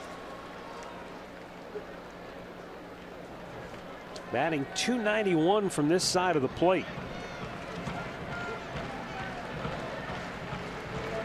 Yep, 37% of the runs for the Indians now have come with 2 outs. Pulls it foul. And it's 1-1. That used to be up to 40% about a week or so ago. But it has slipped in the 2-out runs. They just need to get that first hit with runner in scoring position. They haven't been able to do that early. Usually things fall into place when it comes early. But here we are, middle of the ball game, and they're looking for their first run. Already 0 for 6 with runners in scoring position tonight. But as you said, you get 1. And everybody seems to forget about those first 5 or 6. Yeah, you relax. And Lindor showing good patience here. Count 2-1.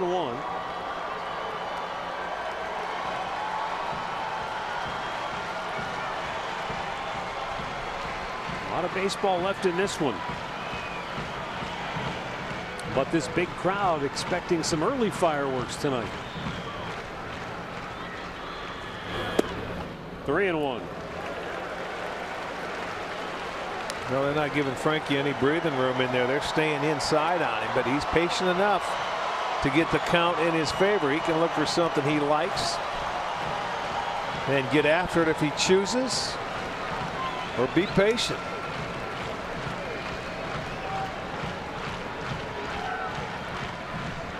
The 3-1. Lindor pulls that foul. Well, they're making him use his hands, making him work.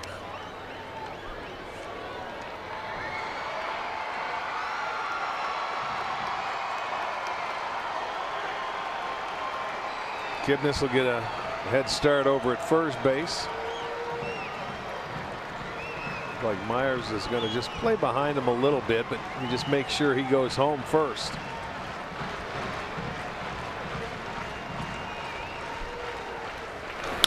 Pulls that foul.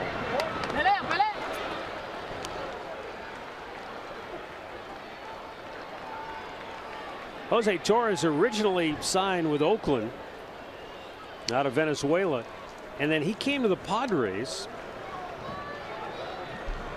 from Oakland withdrew Pomeranz in exchange for Yonder Alonso and Mark Zipchinski back in 2015. Again, Kipnis off at first. 3-2 pitch, low, ball 4, and they are loaded.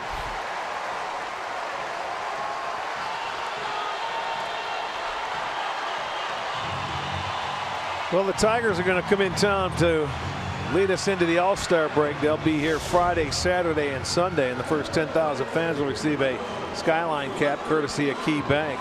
Then after the game, you can stay for a fireworks presented by Wayside Furniture. Also, Dollar Dog Night on Friday. Just go to Indians.com for your tickets. Michael Brantley has been up to bat twice tonight, both times with nobody on base. Both times he's grounded out to second. But on the year, he's a .281 hitter. The runners in scoring position, and now they are loaded with 2 outs. And that's ball 1 outside.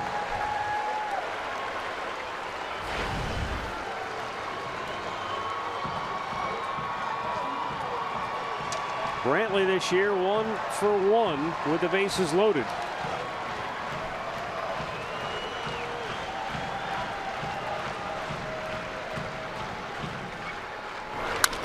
Weak ground ball by the pitcher.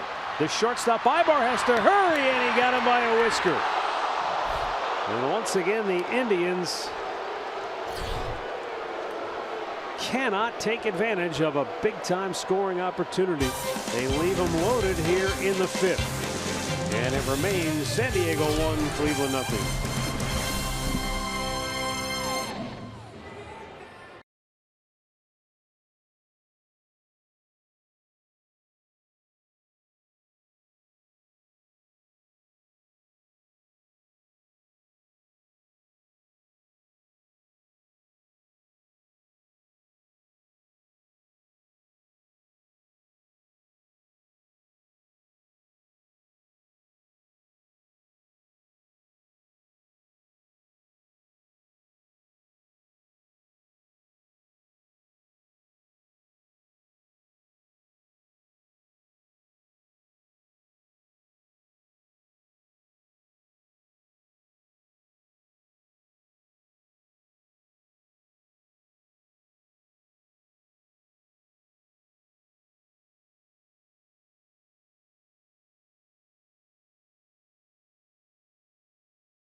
Spangenberg on a ground ball that looked initially like it might have been a double play to end the inning. Instead, they only got 1.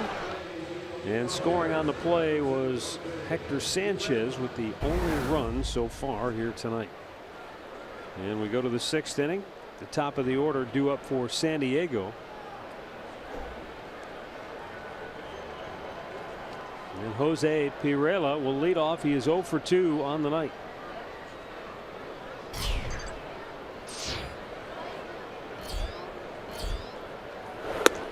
Corey Kluber has struck out 6 in 5 innings of work. And that is par for the course, because among Indians pitchers in franchise history who have started at least 100 games, he has the highest strikeout per 9 inning rate of all time at 9.68. Yeah, his last 4 starts have been double-digit strikeouts. And that tied Bob Feller, who did it over the course of 2 years. To center field, Zimmer racing back, can't get that one. And on his way to second base, Pirela will stop with a leadoff double. I'll tell you, that kid hit the ball, and Zimmer took a base hit from him in his second at bat. And he almost got him again, but this one was driven to straightaway center. He hit it right on the nose. Look at Zimmer going back. Toughest play as a center fielder is that ball right there. A line drive going directly over your head. You don't have much time to turn and really get a good beat on it. That ball was smoked. So it'll be a leadoff double. Number 11. And he still made that closer than you probably thought Exactly. it was going to be. Absolutely. So the first extra base hit and only their third hit. Now we'll see if Manuel Margot bunts. He squares, pulls it back. It's low, ball 1. Margot 0 for 2.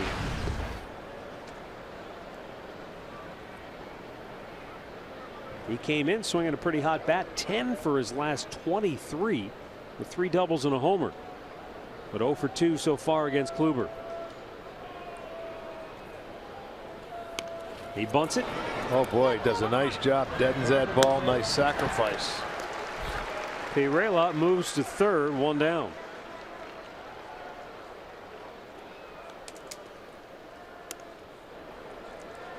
How about our T-Mobile Unlimited Baseball break?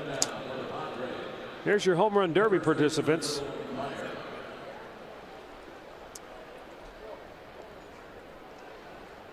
Well, you got a couple of Yankees there, a couple of Marlins. Moustakas, Sano, who we know. The leadoff hitter. How about that, Charlie Blackmon? He's participating this year.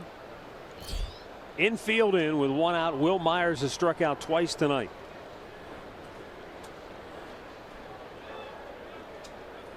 Swung on and missed.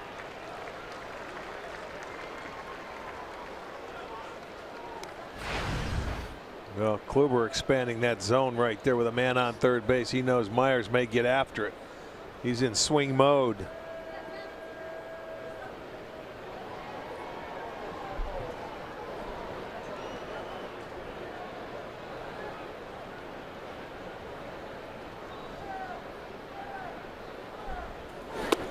It's 0-2. And it's going to widen.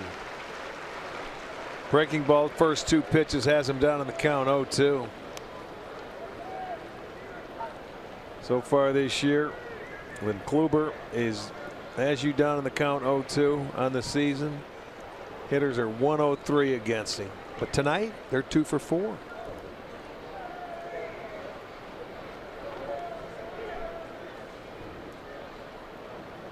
In the 0-2 in the dirt. Will Myers finally showing some restraint. He's been overly aggressive trying to hack away at anything Kluber's thrown up there tonight. Understandable.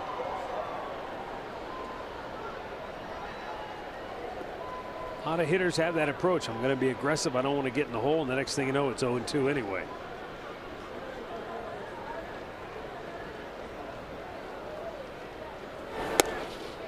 Outside the count evens at 2-2.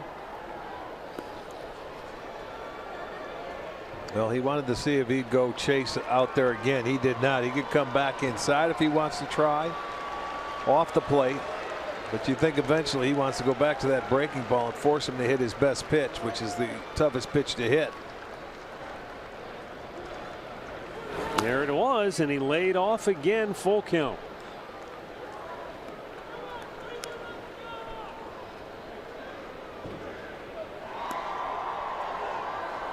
Padres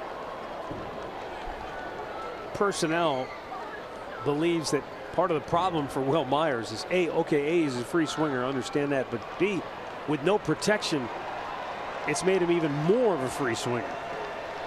Well, that happens. Locked him up. Yes, he did. He started that slider at him. He was looking for the ball away, and Kluber tricked him. He went inside, it locked him up. He tried to deke him and go to first base, but he gets the call. That's a good pitch.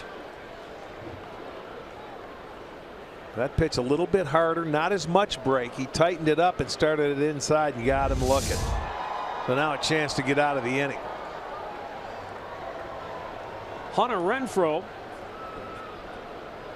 is 0 for 2, but he's no walk in the park. He has hit 16 home runs this year.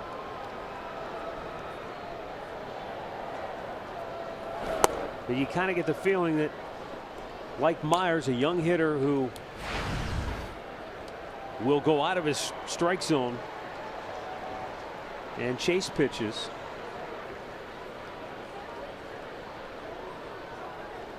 San Diego leading at 1-0. Runner at third, 2 down.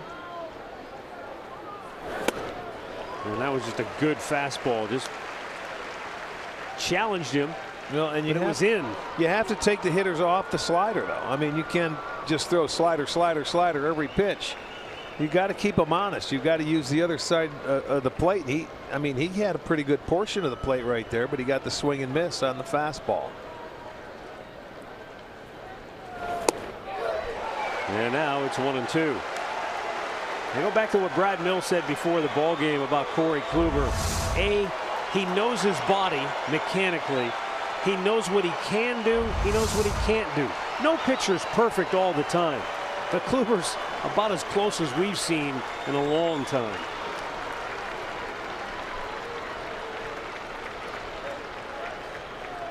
And the 1-2. Swung on and missed. He struck him out.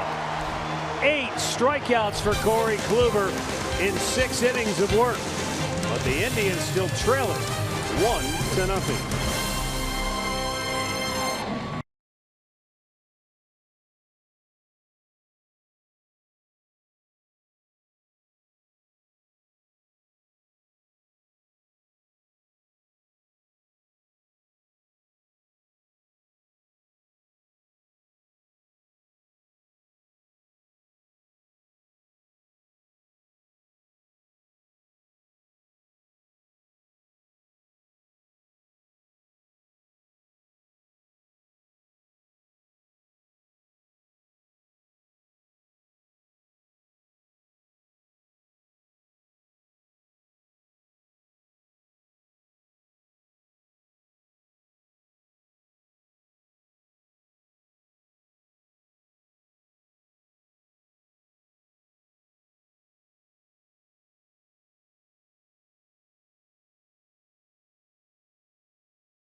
North Carolina with the 44th Medical Brigade. I'd like to wish best of luck to my home team, the Cleveland Indians, in destroying the upcoming competition. Happy Independence Day. Go Tribe. 1-0 San Diego. Bottom of the 6th inning. Padres have been able to shut out the Indians on just 4 hits so far here tonight. 3 singles and a triple, a 1-out triple by Ramirez in the 2nd. Kirby Yates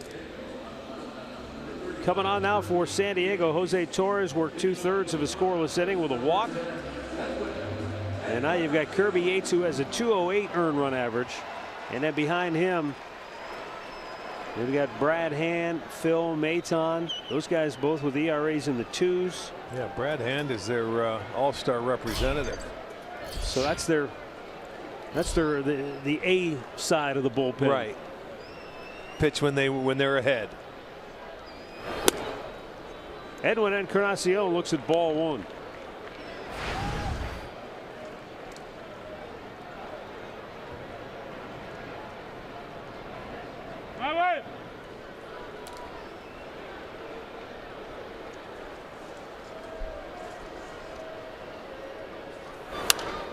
Edwin pops it foul, out of play.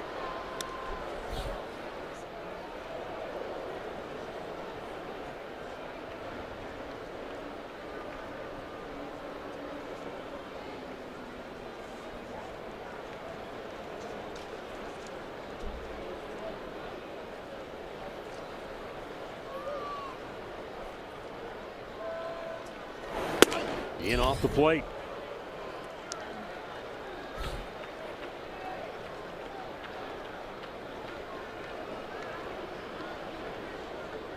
Kirby Yates has pitched in the big leagues with Tampa Bay and the Yankees.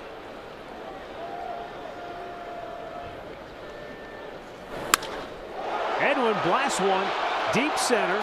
Back is Margot onto the warning track, and that's out number 1.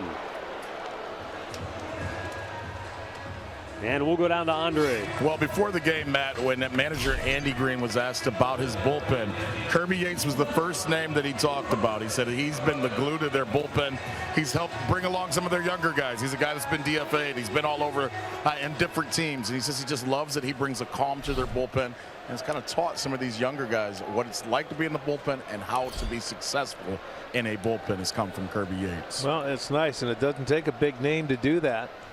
You know, a lot of these guys getting an opportunity for the first time, and you can let them settle in and know what to expect. It certainly helps.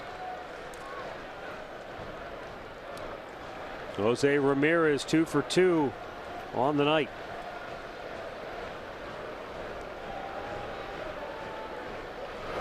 Way outside. 1 ball, 1 strike.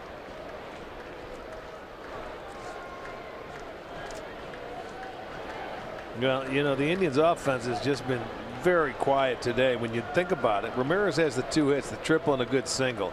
Santana has the bunt single, and Zimmer has the infield single where he avoided the tag. Other than that, that's it. They haven't been able to do anything with runners on base or in scoring position.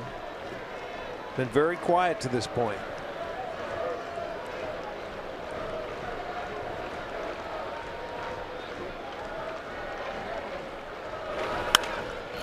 And a pop-up foul back of the plate, playable for Hedges.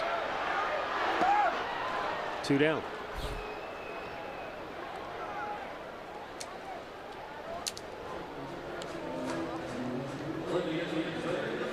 Baseball's biggest stars will take the field for the All-Star game next Tuesday, only on Fox. Indians will have 5 representatives in the All-Star game. We were talking earlier about the final vote. Chris Bryant of the Cubs is on the final vote for the National League. If he is selected, he will be the only position player representing the defending world champions. Only Wade Davis has been selected to the National League All-Star team, and he wasn't even on their club a year ago. Right. Francisco Lindor, along with Michael Brantley, Jose Ramirez, Corey Kluber, and Andrew Miller. Yeah, and all 4 of them have been on for the 2nd time, and it's Ramirez's first.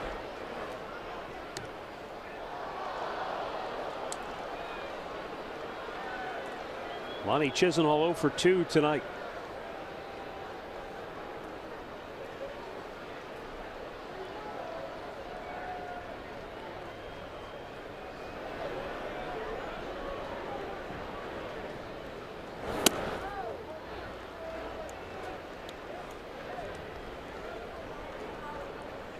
The Indians' problems at home this year are tough to figure. It just seems like a lot of times, though, they come home and they face a guy who on paper you look at like, well, they should have their way with this pitcher. And next thing you know, he finesses his way through 5 or 6 innings or so. And you look up on a scoreboard and the Indians don't have much to show for their efforts. And that has again been the case here tonight. Yeah, but when you have your ace on the mound, you got to go out and get him a couple. Chisenhall goes down swinging. Indians go 1-2-3. We go to the 7th. 1-0 San Diego.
you by the injury lawyers at Elk & Elk, proud partners of the Cleveland Indians. Call 1-800-ELK-OHIO.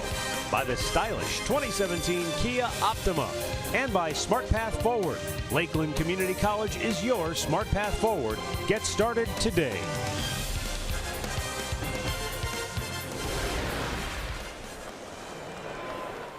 Well, 1-0 San Diego on an absolutely beautiful 4th of July here at Progressive Field. A sold-out house, but little to cheer for to this point except the efforts of the guy on the bump, Corey Kluber, who has gone out and been his usual excellent self. He has struck out 8 in 6 innings of work. 1 run allowed, and even that one is somewhat tainted. Sanchez jammed, pops one to center, and that is out number 1.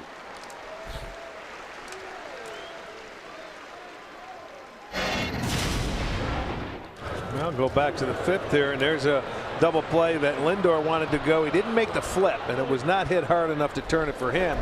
And this is to get Kluber out of the inning, and Kipnis couldn't field it cleanly, and the throw to second was offline. That's how the run scored. And again, when you don't score, every little thing is magnified. Absolutely. Defensively, you have to play a clean baseball game. Carlos Asuaje looks at a ball down in the dirt. And for the 4th straight game, Corey Kluber has allowed only 3 hits. We're into the 7th on this one. He's allowed 3. It was 3 at Baltimore in a complete game shutout. It was 3 at Minnesota in 7 innings against Minnesota, and it was 3 in his last start against Texas in 8 innings.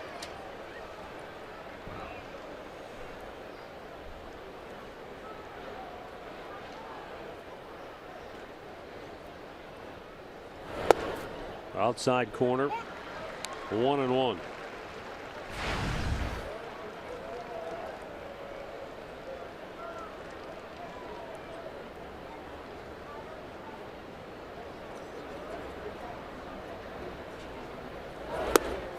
Back in his start on June 14th here at home against the Dodgers, Kluber picked up the 1,000th strikeout of his career. Did it in his 148th career appearance. Fastest pitcher in Indians history to get to 1,000 strikeouts. Fouled away. He's won 7 straight here at home dating back to a year ago. Reigning pitcher of the month in the American League, going to the All-Star game. And you have to wonder, understanding full well that baseball is a business of trades. There are good, there are bad. Swung out and missed, another strikeout. That's number 9. There are some trades that sort of live in lore for many years after they're over, and there are other trades that you forget about the minute after they take place. But somewhere Padre fans have to wonder, what if they hadn't traded Corey Kluber? He was dealt, it was part of a 3-team trade when the Indians sent Jake Westbrook. He went to St. Louis. Ryan Ludwig went from St. Louis to San Diego, and Corey Kluber went from San Diego to the Indians. And the Padres finished 1 game out of the wild card that year and have not had a winning record since. Yeah, and Kluber was in Double-A at the time of that trade.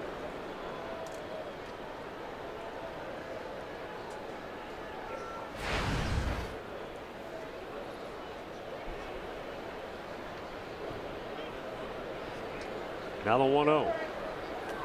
Now the other side of that coin, there isn't anybody on the Indian side of things that when they made that trade was walking around going, we just got the guy that's going to anchor our rotation no for doubt. the next decade. Yeah, you never know. It's just how Kluber turned out, his work ethic, and you know, he just worked his way to the top, and man, he has proven he is one of the best and from hard work.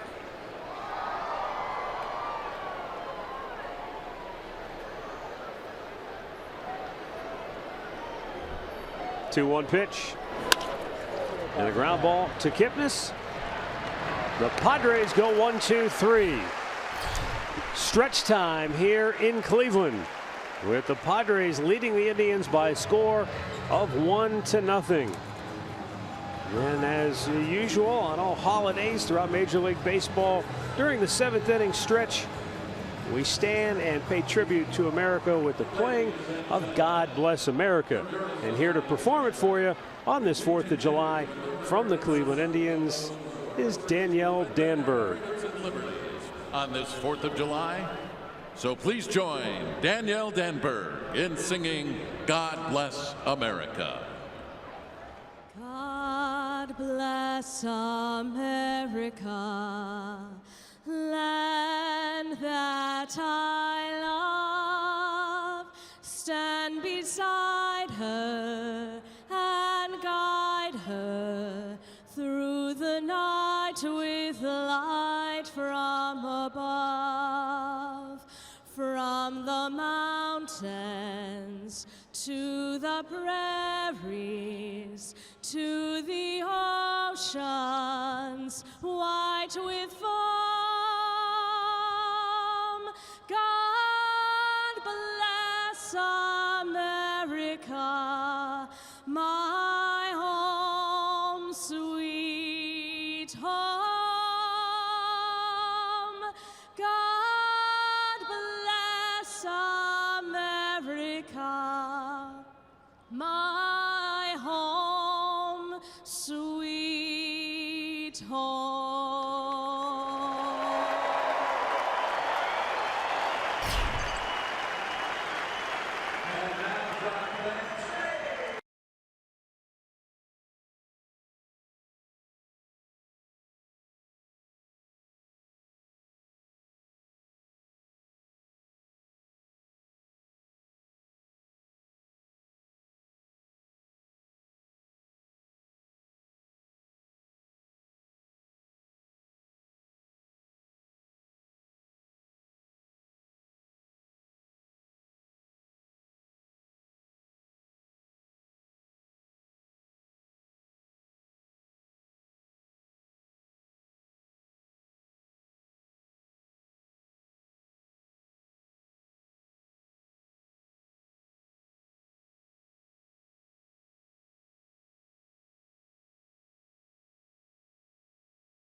Andrew Miller jersey. That's courtesy of Shears. That'll take place Saturday.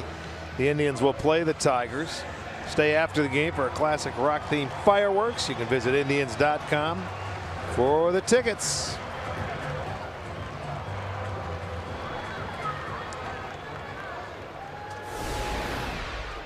Carlos Santana, Bradley Zimmer, Yan Gomes for the Tribe here in the bottom of the 7th inning. Santana with a bunt single in the 3rd, a ground out his last time up. Batting right-handed, they play him almost straight up. That's what I was going to say. Oh, and that hit the bag. It's fair. Santana never left the box. He's going to have to hustle now. And a fan grabbed the ball. What will they do? They'll give Santana second base. Double. That ball, it was a squibber off the end of the bat. I think it looked like it hit maybe right on top of the bag or very close to it. Let's take another look here. I was looking at the shift right off the end. Oh, he never saw it. No, he didn't know where it went. So he thought it was fair. Did it hit the bag? I don't know. I think it just went into fair territory. Hard to tell. He didn't see the ball. Look at, he thinks it's upstairs. It's he thought it was in the air, and then by the time he picked it up, he was watching the umpire saying that's a fair ball. And then the fan interfered. Joe West is making his way over to the camera bays. Asks one of the local police officers to perhaps go down and say something to the fan who interfered with the ball, perhaps, because that's a live ball in play. Yeah, it didn't even get to the ball boy that's down the line, and I think they got that guy right there that had it on his phone. So yeah, they're going to come down and maybe ask him to leave his seat. Hicking his heart. Let's see if it's beating a little faster. Don't give it away. Look the other way like nothing ever happened. Yeah.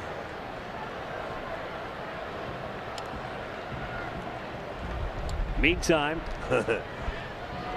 Oh, He's got the ball. Hide the ball. You weren't looking for this? You want it back? All right, so here we go. Back to work. Bradley Zimmer digs in. Carlos Santana, the tying run, now in scoring position.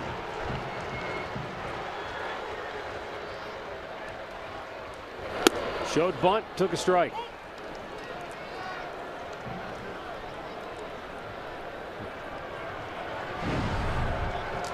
Ryan Buchter making his 35th appearance on the year.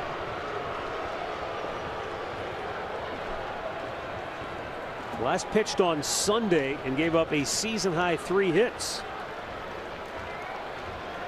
Only the 3rd time in his career he's given up 3 or more hits in a single game. Up high that time, pulled it back 1-1.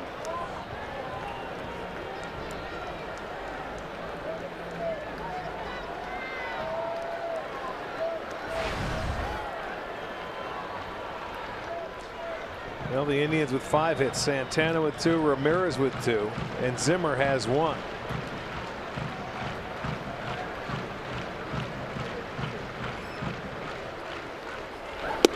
Yes, he did. And now he's in the hole 1 and 2. Yeah, not very good attempts. I don't think they'll do it a 3rd time. This one, you know, in a way, the way this has been going, I'm surprised they're making a bunt in this situation. I know you're saying 7th inning, you're down a run, you got to move them along, but Gomes hasn't been swinging the bat that well, and you're bunting them over for Yan Gomes. Well, now Zimmer trying to come up with a hit, but down on the count 1 and 2. Padres still thinking maybe he's bunting. They charge in. Well, he's got a lot of guts to go that close, man. He's inside 45 feet. Well, who knows? Maybe Will Myers didn't realize the count was 1 and 2. He was really coming in there at first base. Then he looked into the dugout, kind of patted his chest there you to go. say, "Oh wait, my bad." I mean, seriously, what's he watching?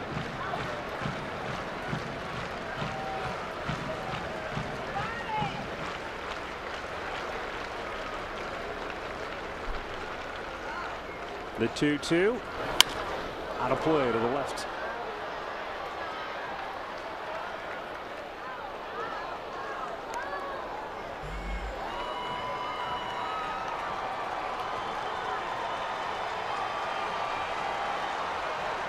Including tonight, Bradley Zimmer in his last 40 games has collected 34 hits. He has scored 13 and driven in 20.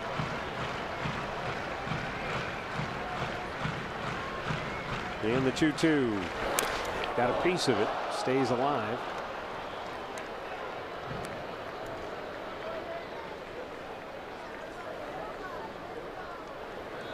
Well, here's one down in the zone he was looking for. He got a piece of the looked like the fastball or a cutter.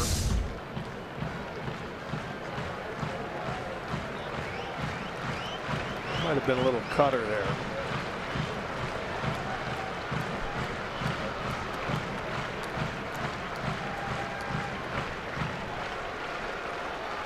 Ryan Buchter taking a long time, and then timeout finally called. Yeah, you don't like to stand in that batter's box and wait while that pitcher's holding the baseball for any length of time if you don't have to.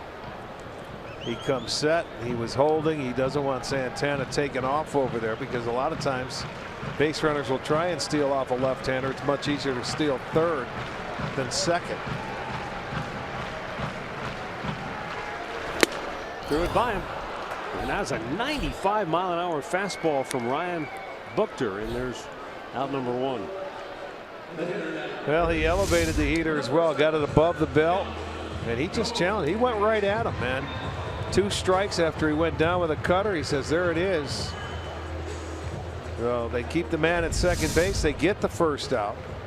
They'll be up to Yan Gomes now with an opportunity to tie this game.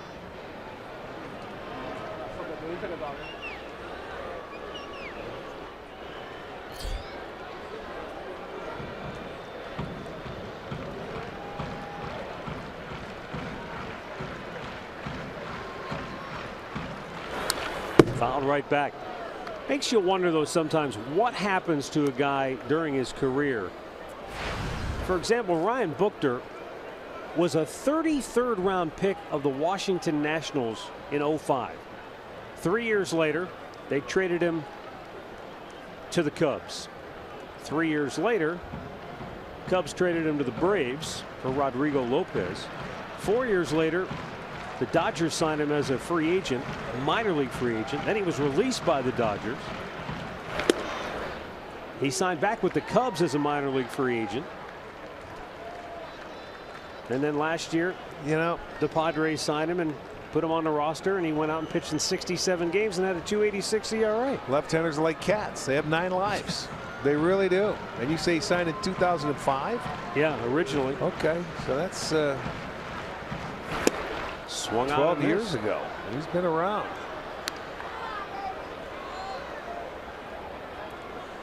He's got a pretty good fastball and a nice little cutter, it looks like. I mean, he's 30 years old, but if he's a late bloomer, the Padres could care less. He's their late bloomer. And the 1-2. Gomes fouls it back.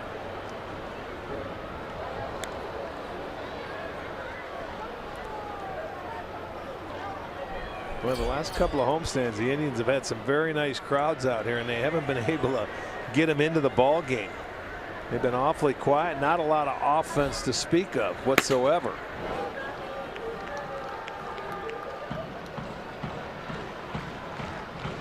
Well, they've been stymied here tonight. The 1-2 pitch to Gomes.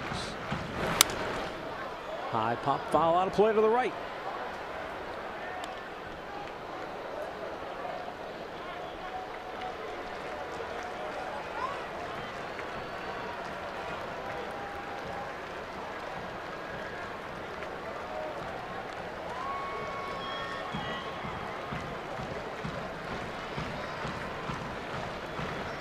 Gomes drew a walk in the 5th inning.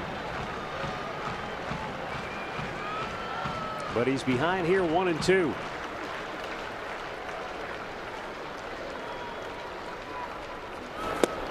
And he strikes out. 2 down. That's that cutter we talked about. He tried to get Zimmer to chase it, and it was low. He fouled it off. But watch this one to the right-hander. Just keeps running in off the plate. Comes up empty. Second out. He's got a chance to get out of it now. Back to the top of the lineup for Jason Kipnis. Kipnis 0 for 3. Looking for a 2-out RBI hit right here. Get the joint jumping. Upstairs, ball 1.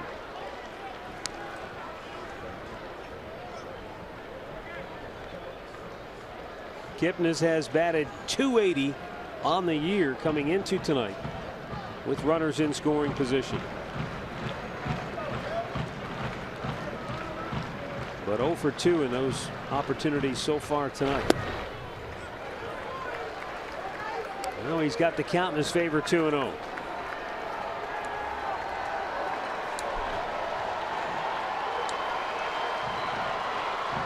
This sellout crowd of better than 33,000.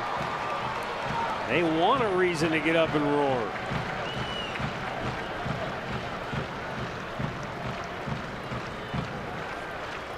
And the 2-0.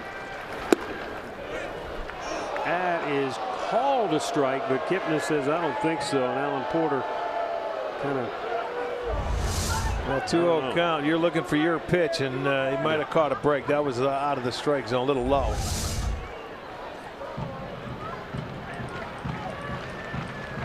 No, I don't think so. 2-1 now.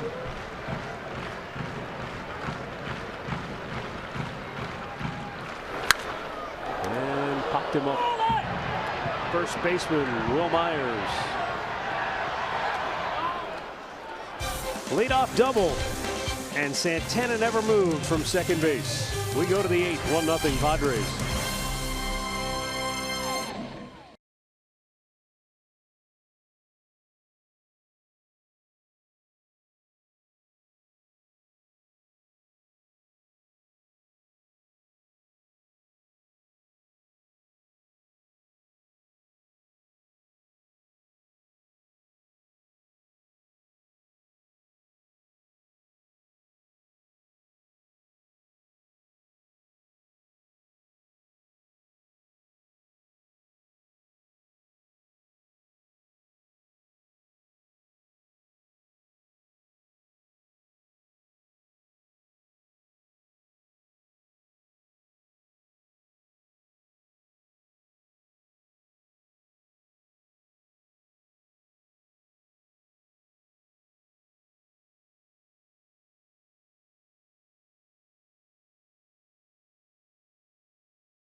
Presented by authority of the Cleveland Indians and may not be reproduced or retransmitted in any form. And the accounts and descriptions of this game may not be disseminated without the express written consent of the Cleveland Indians. 1-0 San Diego. 8th inning.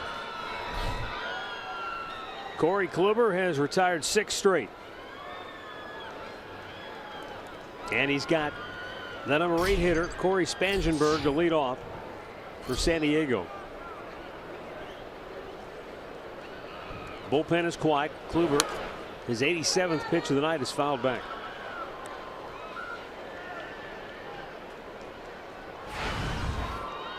You know, for a guy who needs one more strikeout to get yet another double-figure strikeout game, he's been very efficient tonight.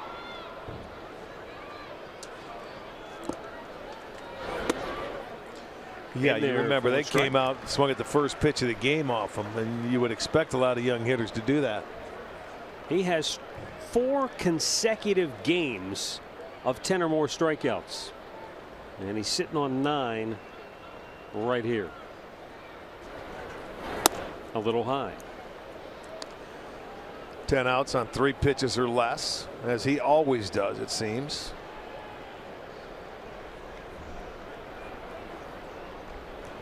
He just never gives in. 0-2. He's going to make a great pitch. Ground ball in the hole and a base hit for Corey Spangenberg. So the Padres have their leadoff man aboard for the 3rd time in the last 4 innings. That's the first time in his last 4 starts he's given up more than 3 hits in any of them. That's hit number 4. 3 singles and a double.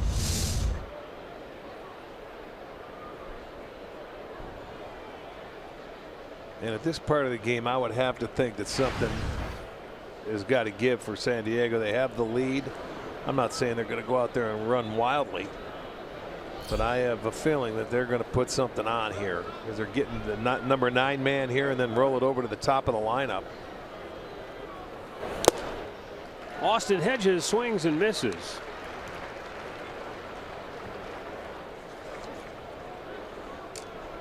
Spangenberg has 2 of the 4 hits for him. Now the problem for San Diego is that you've got Austin Hedges, who has power, but he has struck out 72 times, and this is his 72nd game of the year. And he's in the hole 0-2.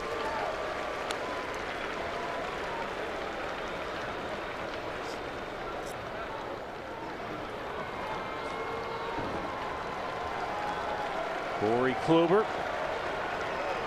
1 strike away from notching his 10th of the night.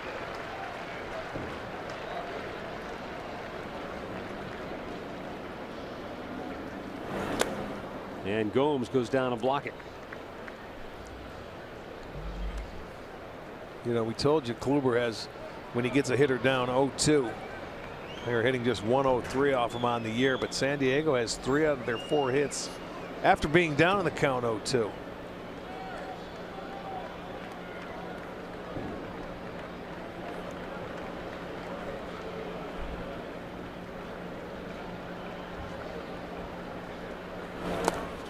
Bounces away from Gomes, and into scoring position is Spangenberg. Very heads up play there. He had a great read. He saw that ball was going in the dirt and he took off. It was almost like a delayed steal. But he saw that breaking ball was going down. That's exactly what he's looking for. Watch, shuffle, shuffle. It's almost like a delayed steal, but he had a good read on that breaking ball in the dirt and gets himself into scoring position on the wild pitch.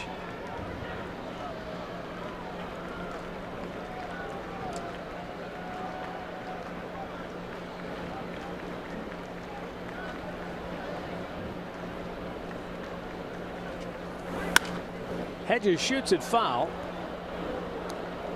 And the count stays 0-2, or rather 2-2, with runner at second base. Here in the 8th, and a 1-0 San Diego lead.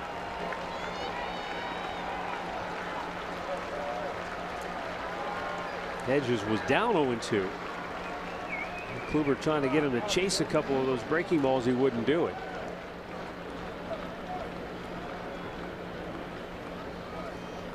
Comes back to it, and Hedges pops it up foul. Santana 1 down. He had a really good pitch right there. That one was about 6 inches off the ground.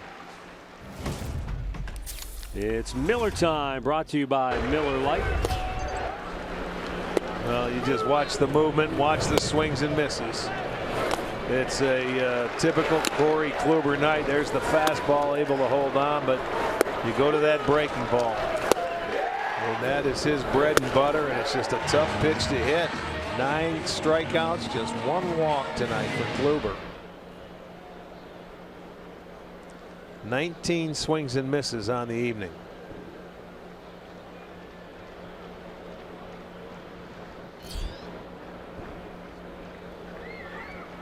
Jose Pirela fouls it off.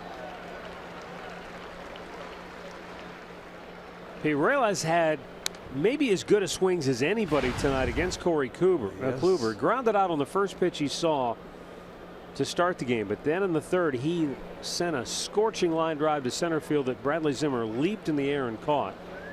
Then in the 6th he sent another stinger out there to center field that Zimmer tried to make another spectacular catch, leaped in the air, but it was just beyond his glove, and it went for a double.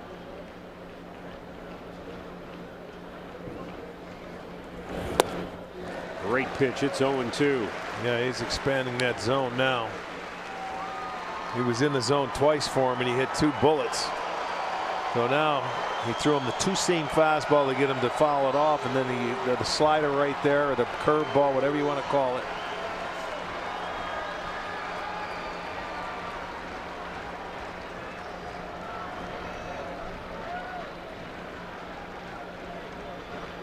Kluber ready, his 99th pitch of the night. Struck him out looking on a delayed call from Alan Porter. Yeah, it sure was. He can't believe it. That's his 10th strikeout of the night, and Corey Kluber's 5th consecutive 10 strikeout game. Well, another 10 strikeouts, but it was a late call. Not that it was that bad of a pitch. That's a new club record for Corey. Congratulations. But Right now, he's hoping he can get this third out, and his offense can get him a couple of runs. Manuel Margot, 0 for 2 on the night.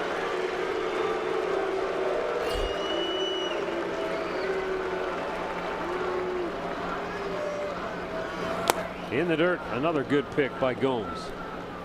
He's had his work tonight, especially in a one-run game.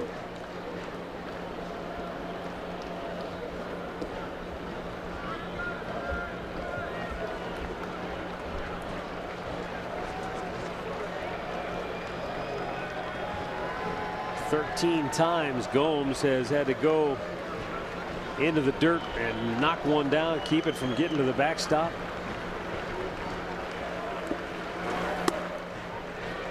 And that was a cross-up, I do believe, because Gomes, he looked a little awkward when he caught it. He was probably fortunate to get the call. I'm not sure if this was maybe a changeup. Let's see. It looked like it was. It looked like a changeup to me, and I've never seen him throw a right-hander changeup. It's only the left-handers. But he said, "You call it, I'll throw it." It's a strike, and it was. Maybe that was a case where Gomes said, "Did I call for a changeup?" Yeah, like the quarterback forgetting the snap count. Well, that can't happen. It happens. 1 ball, 1 strike.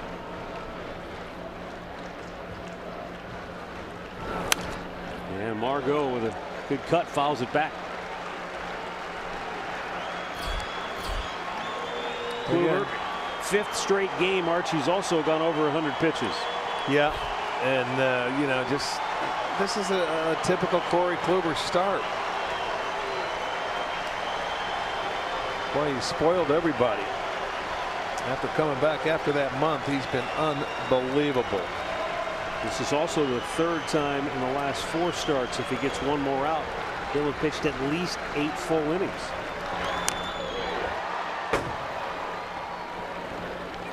In the last 3 starts, he went 9, 7, 8. He's gone 7 2/3 here tonight. Well, it was his 13th start. And he's gone in 12 out of the 13 times he's gone 6 or more innings. The only time he didn't is against that Detroit, where he went 3 innings in that one start. That's right, when he went on the DL right after that. Yeah. Right. Here's the 1-2. Out of play to the right.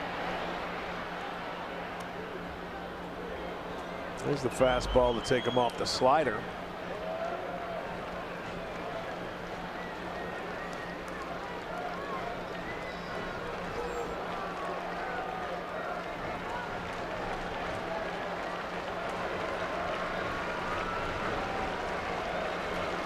Kluber needs one more strike to get out of the inning and keep this a 1-run game.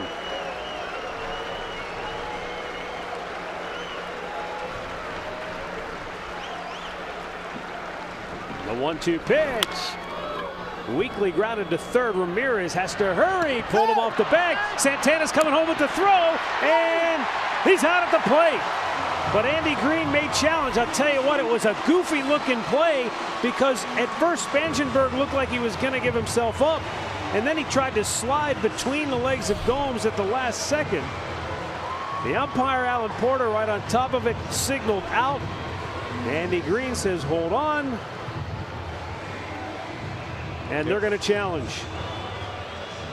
They're going to say he got his foot underneath Gomes' tag. Let's take a look and see. Ramirez, by the time he could get to the ball, he throws it over, it throws offline. Santana knew he was coming in. It beats him by 15, 20 feet. Oh, boy. Tell you what. He may be in there. I tell you That's a tough look. Let's see. Foot's in there, and where's the tag? I don't know. That look it appeared that Gomes may have had the tag on him because the foot might have been in the air. Oh no, this is really, but it wasn't a goof. It looked like he was just going to give up. And Gomes, I'm thinking he got the foot in there. You know, he had the ball by 15 feet. So they will take a look at it. Let's see what happens. This could be a very big turning point in this ball game. It's either going to be third out of the inning, let's go, the Tribe's up and it's 1-0, or it'll be overturned. It'll be a 2-0 ball game and the inning's still going. Yeah, with that much room between them, how did he get underneath the tag? Well, he was waiting for him to come sliding into him and he wasn't out. Oh boy, I don't know. Here's the look. Now watch the glove.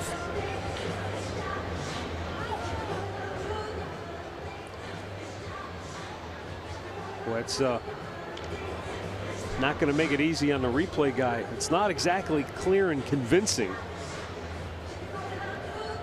because the two looks almost contradict each other, don't they? The one looks like he's safe. The other one looks like he's out. Well, the one angle I saw, I didn't like the look. I thought he got his foot in there.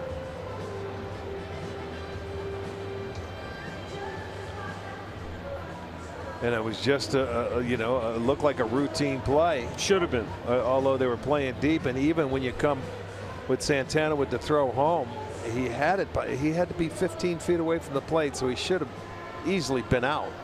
But we will see. Safe. I think I just read his lips. Yeah. No. Oh my goodness, huh? Oh. Wow, that's a break. That's huge. It's a break for the Tribe. That is huge. The call stands after the video review. Strange looking play. Inning over. And the Indians still only down 1. Whew.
Question about it. Very close. It was called out on the field. In the old days, that's just you're out because the ball beats you to the plate. Yeah, well, you can see Porter's in excellent position. He sees everything right there. That was his call. It just developed so weird because you thought, well, he's out without a doubt, and then the next thing you know, he just somehow slid underneath the tag, and it's like that was a lot closer than it should have been. No kidding. Brad Hand on now. He was the San Diego's all-star selection. The left-hander 1-4, but a fine 2.47 ERA. The Indians going to try and get a couple. Corey Kluber goes out 8 innings, 5 hits, allowed just 1 run, and I'm sure he'll be out of the ball game. But looking for some offense here. Francisco Lindor 0 for 2. He walked back in the 5th inning.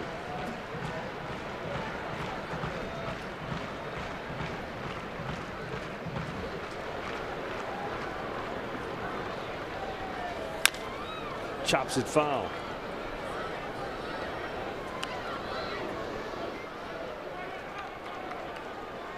Matt Caesar is taken over in left.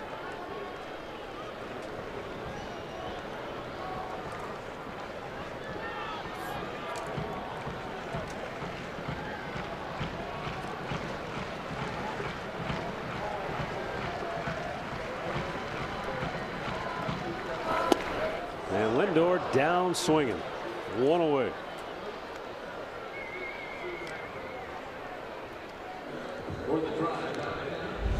Going to get Francisco on the slider. Late breaking, going to the back foot. 83 miles an hour. Good break. Yeah, it's going to bring up Michael Brantley. He's 0 for 3 on the night. The Indians have struck out 8 times as a team on the night.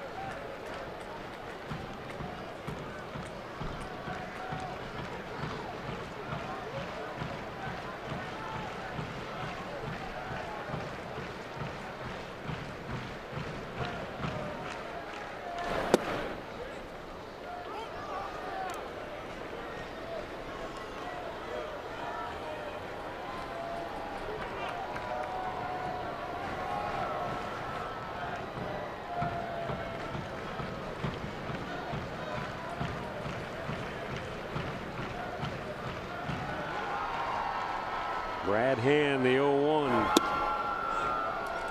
And it's 0-2. Back-to-back sliders coming into Michael Brantley and hits with them both.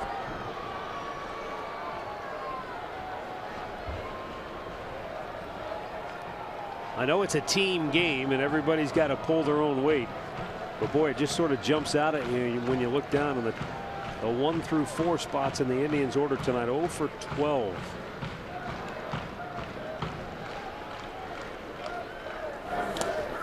Down low.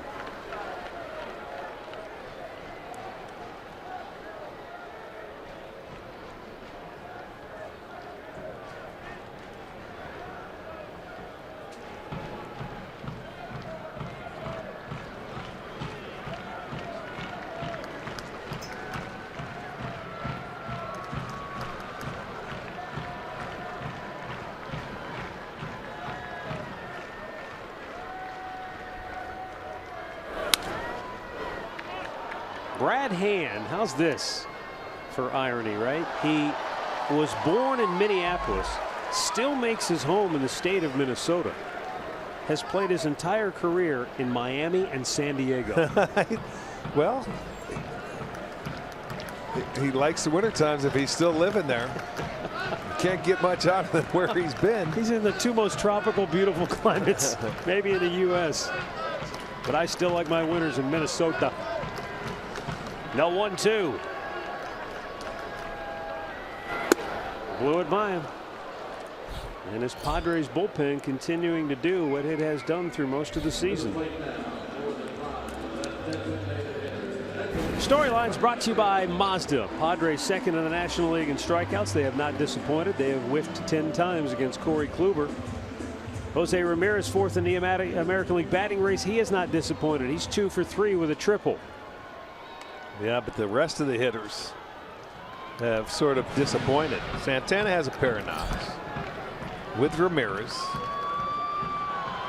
And the only other hit was an infield single by Zimmer. Yeah. And on top of that, what has really frustrated is that they've had, even with the limited hits, they've had chances. They're 0 for 10 with runners in scoring position.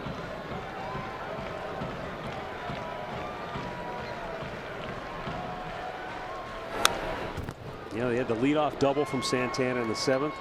Never moved him. Had the 1-out triple back in the 2nd with Ramirez. They had the bases loaded in the 5th. A couple of runners on in the 4th. Chances have been there. They just haven't been able to cash in. And now Edwin Encarnacion with 2 down on the bases empty. 0 for 2 on the night.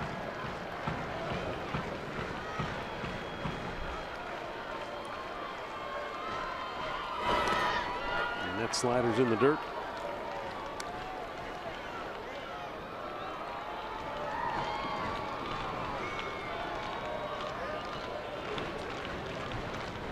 Brad Hand looks like he basically goes to that slider to get ahead, and then he either gets you to chase it or he'll show you an occasional fastball, but he throws strikes. 9 out of his 12 pitches have been in the zone.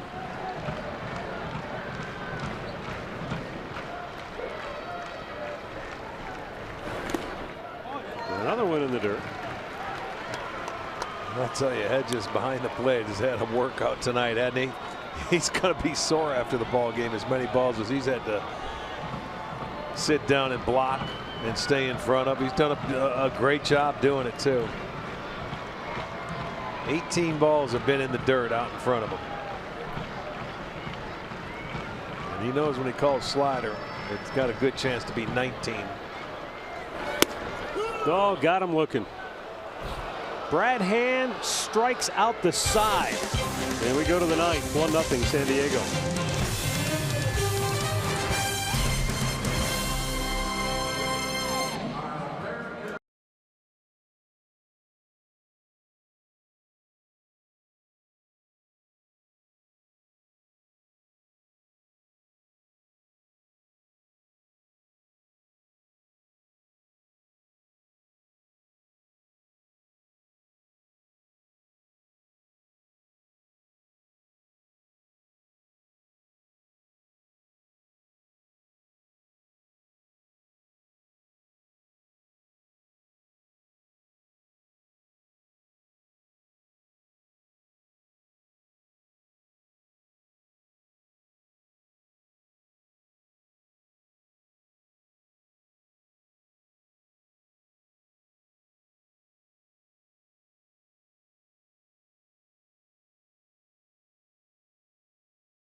Star Express in Total Car Care. Jensen and Al will have all the highlights that's going on. There hasn't been a lot in this ball game except good pitching. 1-0 ball game, and Corey Kluber is going to be done for the night.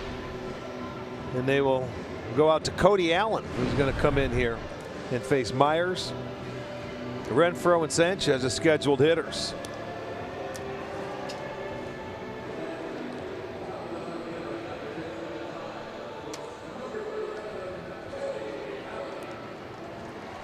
Kluber, 8 innings, 5 hits, 1 run allowed. And probably should not be any runs allowed because they had a chance to get out of the inning and turn the double play, but it's on the board. And that's where it stands. San Diego 1-0.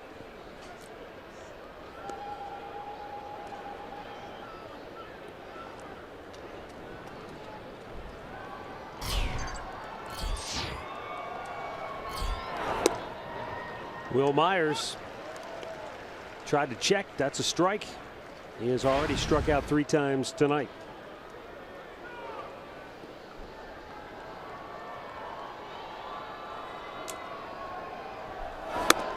I was just looking too, Rick. I mean, how many times you see a starting pitcher go out there, maybe walk 4 or 5 and somehow dance his way through it, not get hurt by it. Corey Kluber walks 1 guy tonight, and it figures prominently into the only run of the game, because that put Hector Sanchez into scoring position after he had singled to start that 5th inning. And then the defensive. Exactly. Well, sometimes it could be 1 pitch, it could be 1 play, it could be anything that ends up, and when you get into a low scoring game, it gives up 1 run. And you don't know it back at the time. You certainly think, how many 1-0 ball games do you see?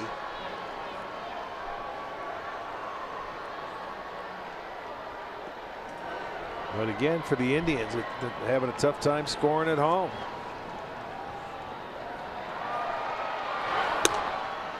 Up high, full count.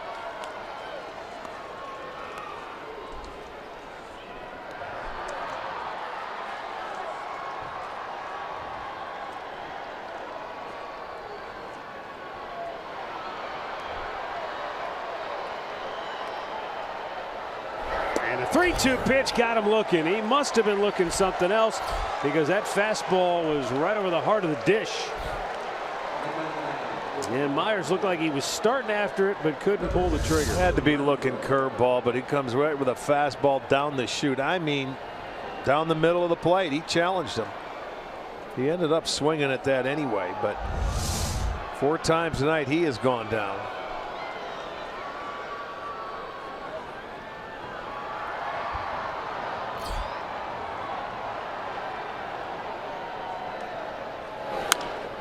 High pop-up foul. Gomes gives it a look, but it's out of play.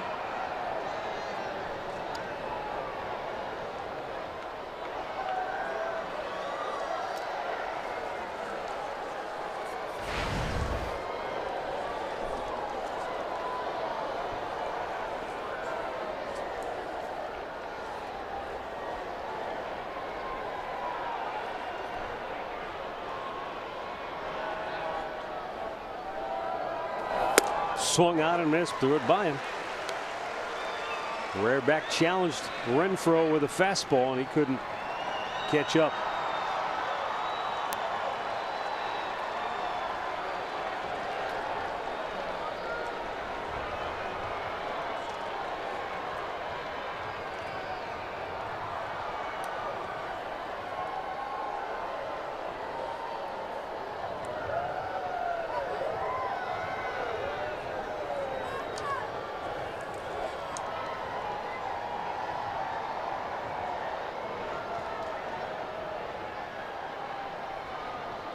Oh, 2 offering. Swung on and missed. He got him to go fish.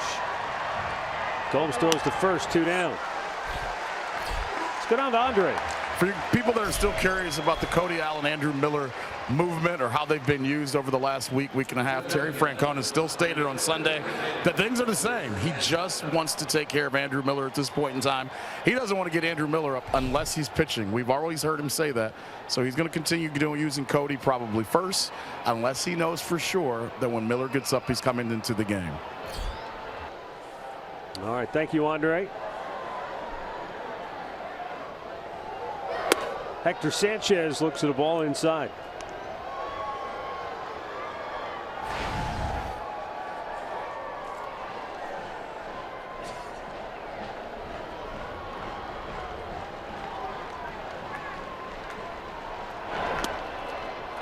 Well, since you brought it up, I did a quick look. Padres have been involved in 2 games this year that were 1-0 games, and they've won them both.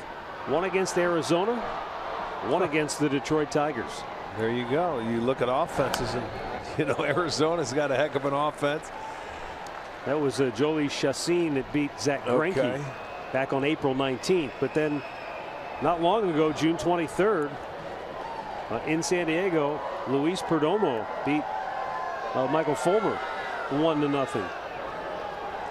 Well, they got a chance to do it to the Indians and Corey Kluber tonight.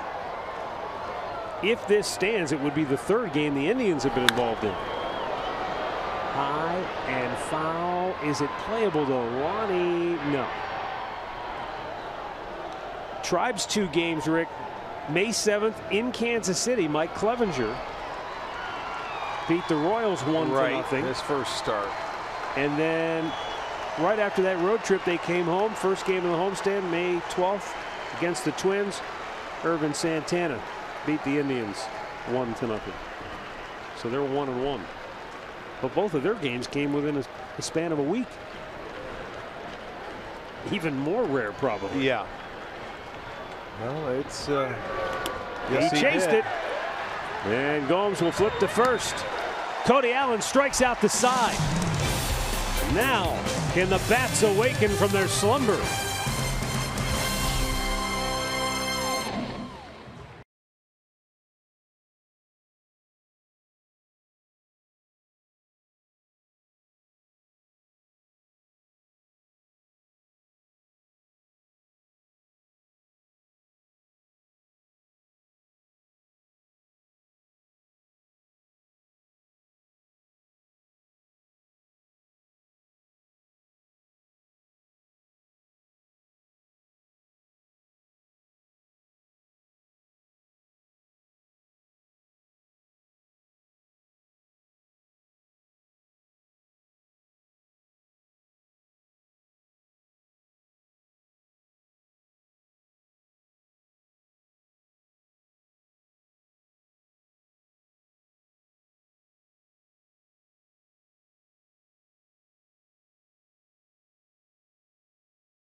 And our Yellowwood bringing the lumber, Jose Ramirez. 2 more hits tonight.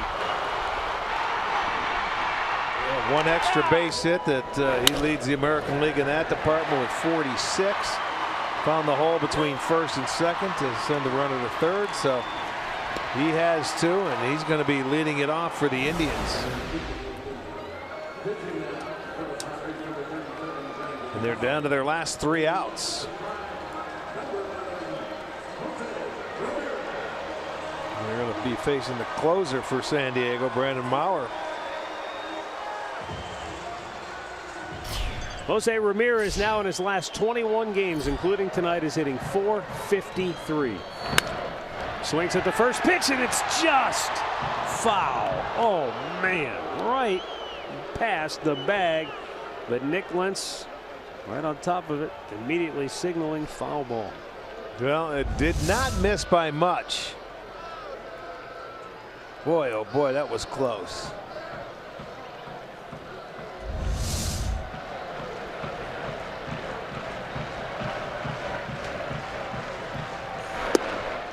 Oh, Ramirez can't believe that was called a strike, and it's 0-2.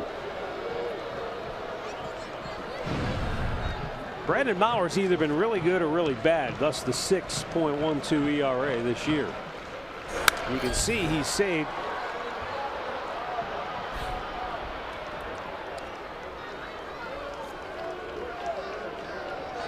.16 out of 18 on the year, but I was just looking back through his game-by-game logs. June 25th, not that long ago, he gave up 2 runs in an inning to the Tigers. June 17th, Milwaukee got him for 2 runs in an inning. Arizona got him for 4 runs back on June 8th. And that'll hurt a bullpen ERA, and especially a closer who usually only works an inning at a time. You give up 4, and he didn't record an out in that game. So for that game, his ERA went from 5.25 to 6.75. That's how one appearance can drastically affect a late inning reliever's ERA. 1-2 pitch to Ramirez is down low, 2-2. Maurer earlier in his career with the Seattle Mariners. Yeah, I remember him with Seattle. Always had a great arm. He's throwing 99 tonight. Tapped it right back to him. High throw. 1 out.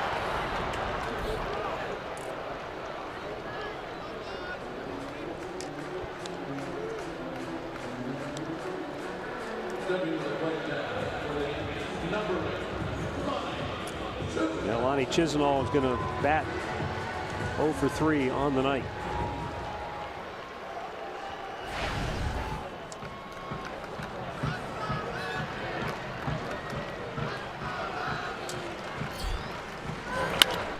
And a ground ball swallowed up by Myers. He'll take it himself. 2 quick outs now. And they'll leave it up to Carlos Santana.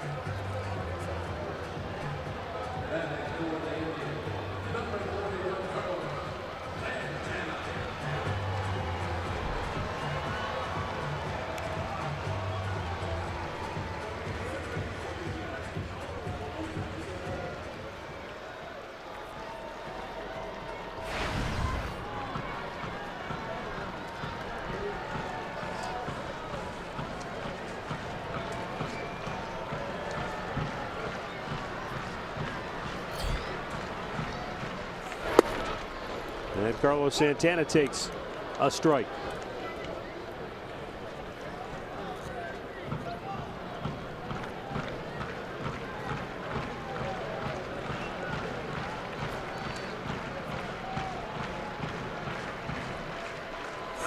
Santana shoots one foul left side out of play.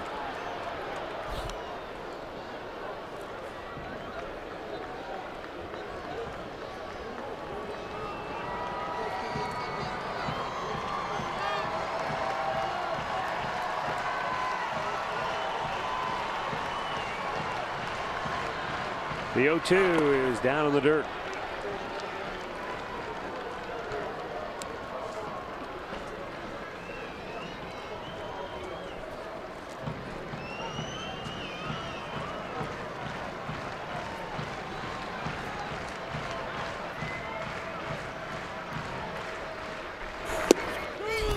struck him out looking, and the game is over. The Indians go quietly here at the end as the Padres bullpen combines to retire the last 9 hitters in a row